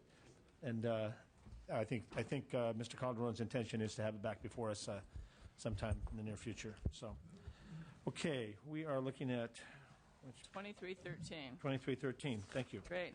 Hopefully I'll be able to make this easy for all of us because I know your day is not getting any shorter. But let me start out, Mr. Chair and committee members, by thanking you for your assistance with this bill and letting you know that I would like to accept the committee amendment. As mentioned in the recent article in the Environmental Law News, Another Hot Year, Analyzing Greenhouse Gas Impacts Under CEQA, the current CEQA guidelines regarding greenhouse gas emissions, quote, leave unanswered the critical question of what level of emissions constitute a significant impact under CEQA. AB 2313 seeks clarity on this question. Let me begin by stating it's not my intent with this bill to weaken AB 32, SB 375, or the CEQA process. My intent is to bring the stakeholders to the table to try to resolve the uncertainty in the current process. If we do not resolve this uncertainty, I fear we will continue to see the legislature continue to grant CEQA exemptions on a project-by-project basis, and that is not a healthy process. CARB initially took responsibility for developing greenhouse gas regulations, but it decided to punt. My discussions with stakeholders, including the Bay Area Air Quality Management District, said they would have welcomed such a statewide approach. But we continue to move forward on a project-by-project basis, too often leaving the courts to decide after local jurisdictions have approved the project and without approved regulations. My goal with AB 2313 is to bring all of the stakeholders to the table in order to find consensus as to the most appropriate threshold of significance, because it is important that in our effort to achieve our AB 32 goals, we provide some certainty and uniformity for how lead agencies treat project greenhouse gases under CEQA. Again, we are accepting the committee's recommendations with the hopes that we can continue with this important dialogue. Okay, thank you. Witnesses in favor. Good afternoon, Mr. Chair and members. Cassie Gilson on behalf of the California Building Industry Association. CBIA is a sponsor of this measure. And first, I think it's important to make clear what this bill does not do. AB 2313 does not change, reform, roll back any existing requirement of CEQA, nor does it exempt any projects from CEQA, or roll back AB 32, SB 375, or any other law or regulation. It also doesn't limit any agency's ability to directly regulate greenhouse gas. The purpose of this bill is to provide clarity to project proponents and lead agencies as to what their obligations are in analyzing and mitigating greenhouse gas under CEQA. As you know, the basic premise of CEQA is that if a fair argument can be made that a project has a significant impact on the environment, you have to do an EIR and adopt all feasible mitigation to reduce that impact so that it's no longer significant. So one of the most critical questions for the CEQA analysis is what is that level of significance below which you have to mitigate your emissions. For traditional resource areas like criteria pollutants, NOx, SOx, particulate matter, there are clear thresholds that are set by the air districts based on the local public health impacts of those emissions. And they state explicitly what level of emissions a project has to abide by in order to move forward. Courts generally regard those as definitive, and so if a lead agency in a project abide by those thresholds adopted by their air districts, they are afforded a level of litigation protection going forward. The problem with greenhouse gas is because it is a global problem and not a local problem, you can't scientifically determine what the threshold is based on the local public health impacts, and there is no underlying permitting structure or law for lead agencies, project proponents, and in fact judges to look to decide where is that threshold of significance beyond which we don't want you to emit, how much mitigation should be required of this project. So it leaves us with the status quo where lead agencies and project proponents are basically left to guess among a set of competing and conflicting thresholds which one to use. And if someone doesn't agree with the choice that you've chosen, the only way to resolve that is to go into court. Superior Court judges are faced with making a decision with no ability to look to an underlying law, direction from the legislature, direction from the Air Board as to what that threshold may be, and no ability to coordinate with CARB or even regional agencies establishing sustainable community strategies under 375 to ensure that California's greenhouse gas mitigation goes forward in a coordinated fashion. So what we're asking of you here is to allow the bill to move forward, allow the parties to come to the table. We've reached out to them and continued the dialogue. Thank you. Okay, I believe that's what the intention of the amendments that have been accepted by the author will do. Yes, sir. Bill Higgins with the League of California Cities in preliminary support. I have a policy committee that unanimously voted to support this bill last week. We'll go to my board at the end of this week, so it's not a final position.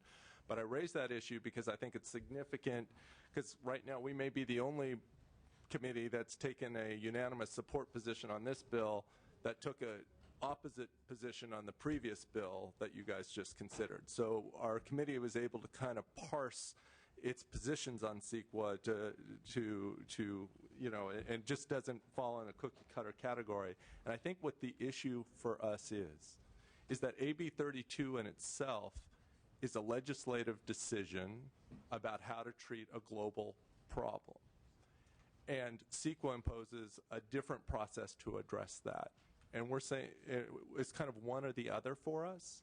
And this is the process that we embraced in SB 375 when we allowed the CEQA streamlining to occur, because we said if we've set a target and the development's consistent with that target, you don't have to do the CEQA analysis on climate impacts related to that development.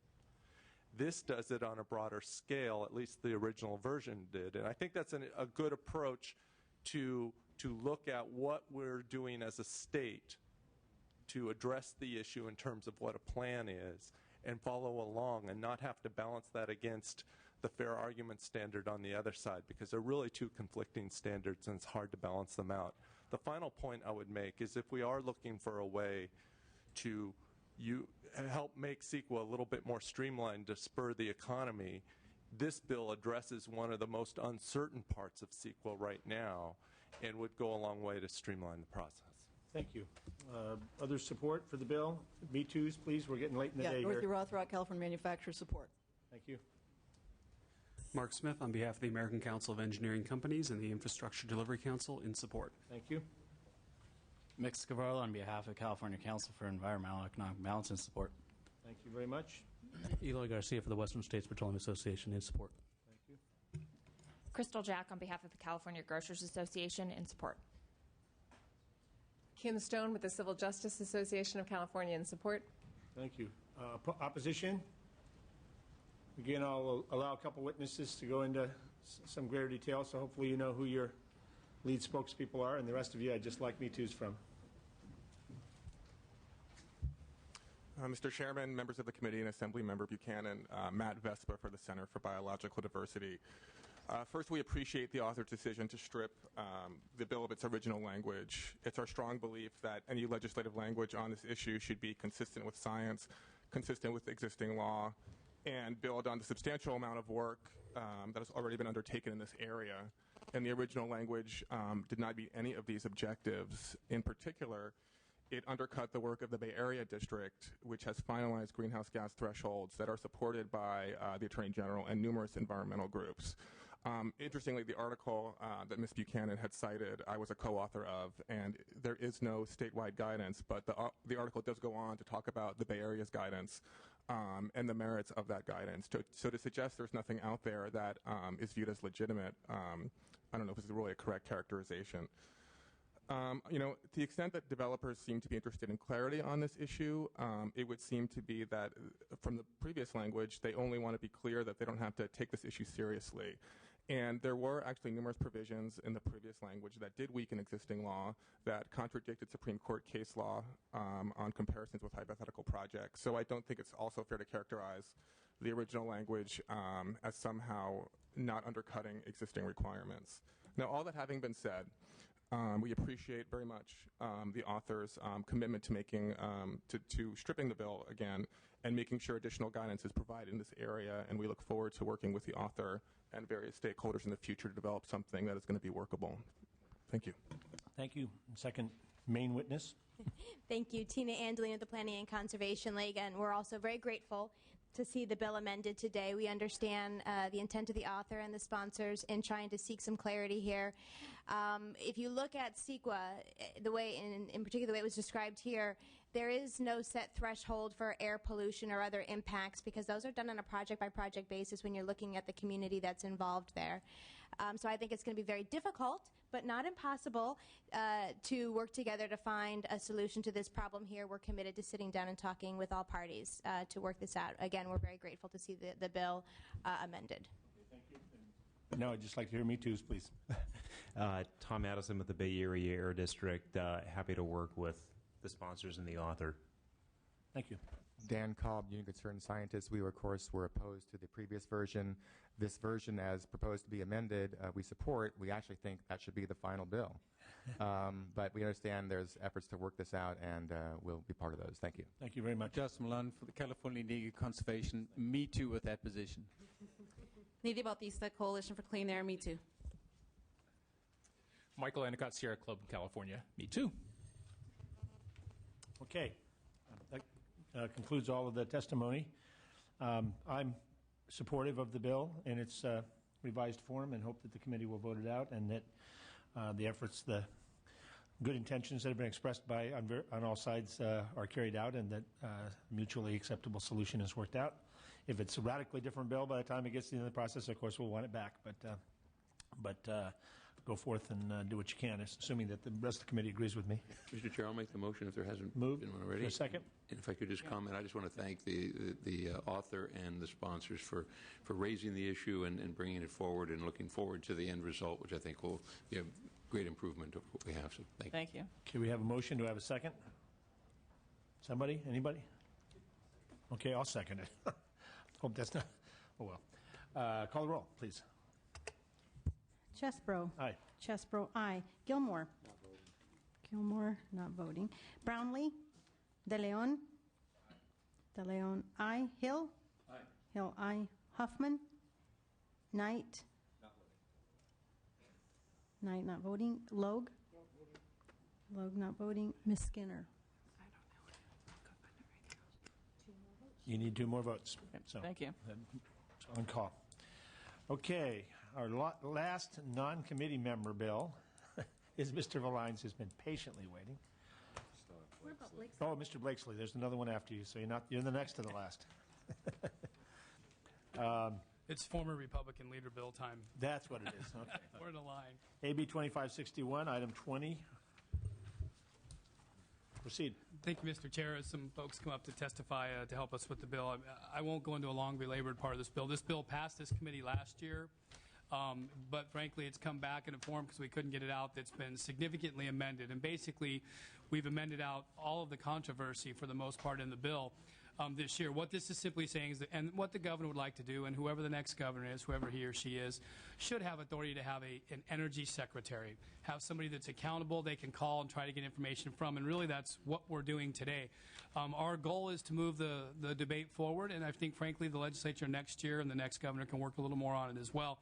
But it's an important part of California policy that is just right now too diversified, too many different pots making decisions. This is a good first step. Last year was a little bit of an overreach. I supported last year, perfectly, but I realize sometimes we just have to compromise and get things done. This bill passed committee last week or the week before, 14-0 affirmatively, and I'm hopeful today we can get this bill passed out again. I've got some folks to testify. We'll start with Mr. Maurer in the governor's office, if that's appropriate, and then take your questions. Yes, welcome. Thank you, Mr. Chair and members. Chris Maurer, Natural Resources Agency. As Assemblyman Valines said, this bill, the provisions that are in this bill are, for the most part, they were contained in AB 33XX last year. As Mr. Valines said, last year's bill was arguably a little more ambitious than this year's bill. Some of the provisions that gave some folks heartburn last year, although that was still they were still contained in the bill. AB 33XX last year's passed out of the Assembly, dealt with transferring over the bulk transmission line permitting authority from the CPUC over to the new Department of Energy.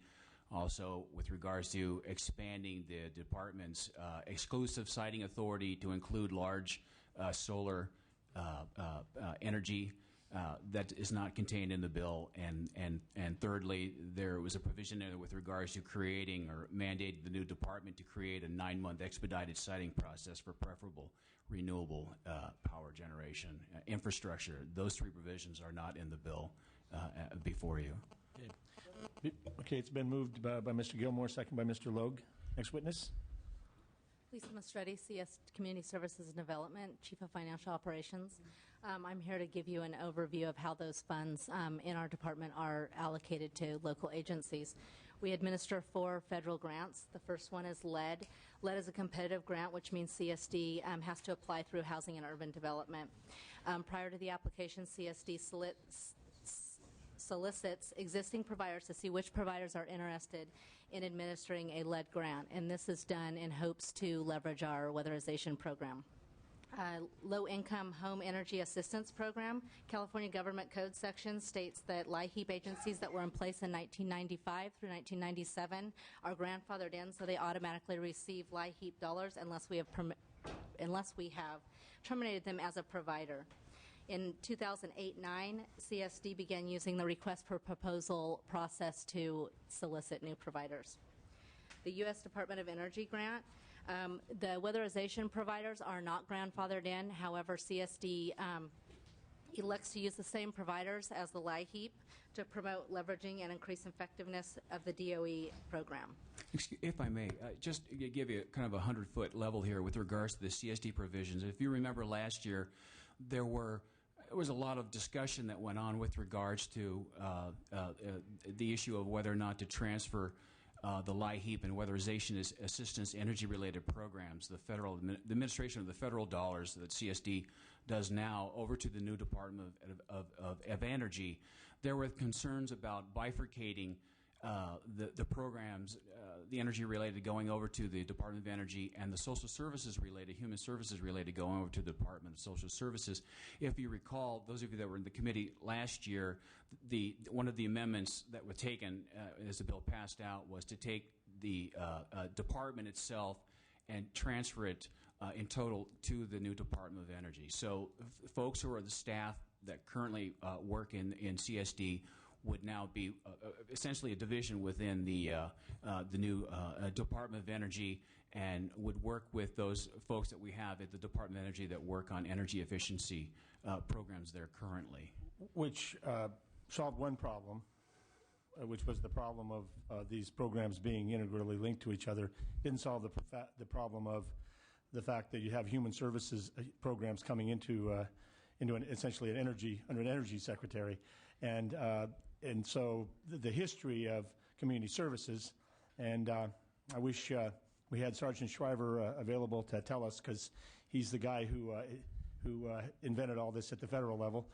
The history is that the federal government got involved in weatherization and energy conservation not as a environmental or energy-related program, but as a way to help poor people, to assist poor people to stay in their homes and to be safe and healthy. And in this environment, with people's homes being threatened, that, of course, remains a pretty significant factor. If people can pay the utility bills, maybe they can pay the rent or pay the mortgage. And so, frankly, my ability, I appreciate the fact that transition was delayed in the previous bill, but my ability to support this depends on it coming out altogether. I can't be supportive of the transfer of those programs. I think community services, while they haven't had a whole high profile, and they're not on in the headlines, fortunately, and they're not sexy. On a day-to-day basis, they're out there serving poor people all up and down the state and all of our districts, providing community and social services, and so that's a prerequisite for me being able to be on board. But that being said, let's finish the witnesses, and then we can talk some more about that. Well, do any of the members have any questions with regards to the funding issues now in terms of how it operates? Done. Okay. Let's just go ahead and finish witnesses. You want to? Are you still going, or? Why don't you go ahead?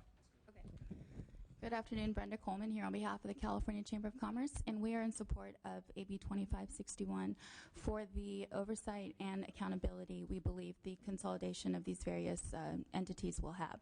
So thank you. Thank you. Next witness. Mr. Chair, members, Anthony Thomas, California Forestry Association, in support. Thank you. Any other witnesses in favor?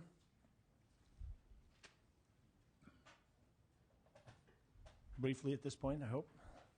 Heidi Barsuli on behalf of Semper Energy Utilities in support. Thank you. Any other witnesses in support? Witnesses in opposition? Please come forward.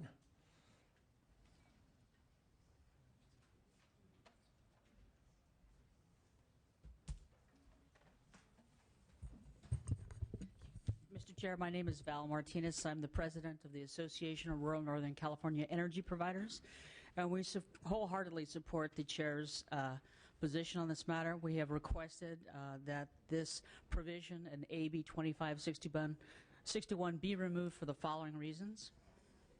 One, transferring the funds to the new department will require general funds to backfill higher administrative costs, which will increase, not reduce, the state budget deficit. Two, eliminating CSD and its programs in the yet-to-be-developed California Department of Energy will slow down the program implementation, service delivery, and the general decision-making processes through the introduction of a new layer of bureaucracy within this new department.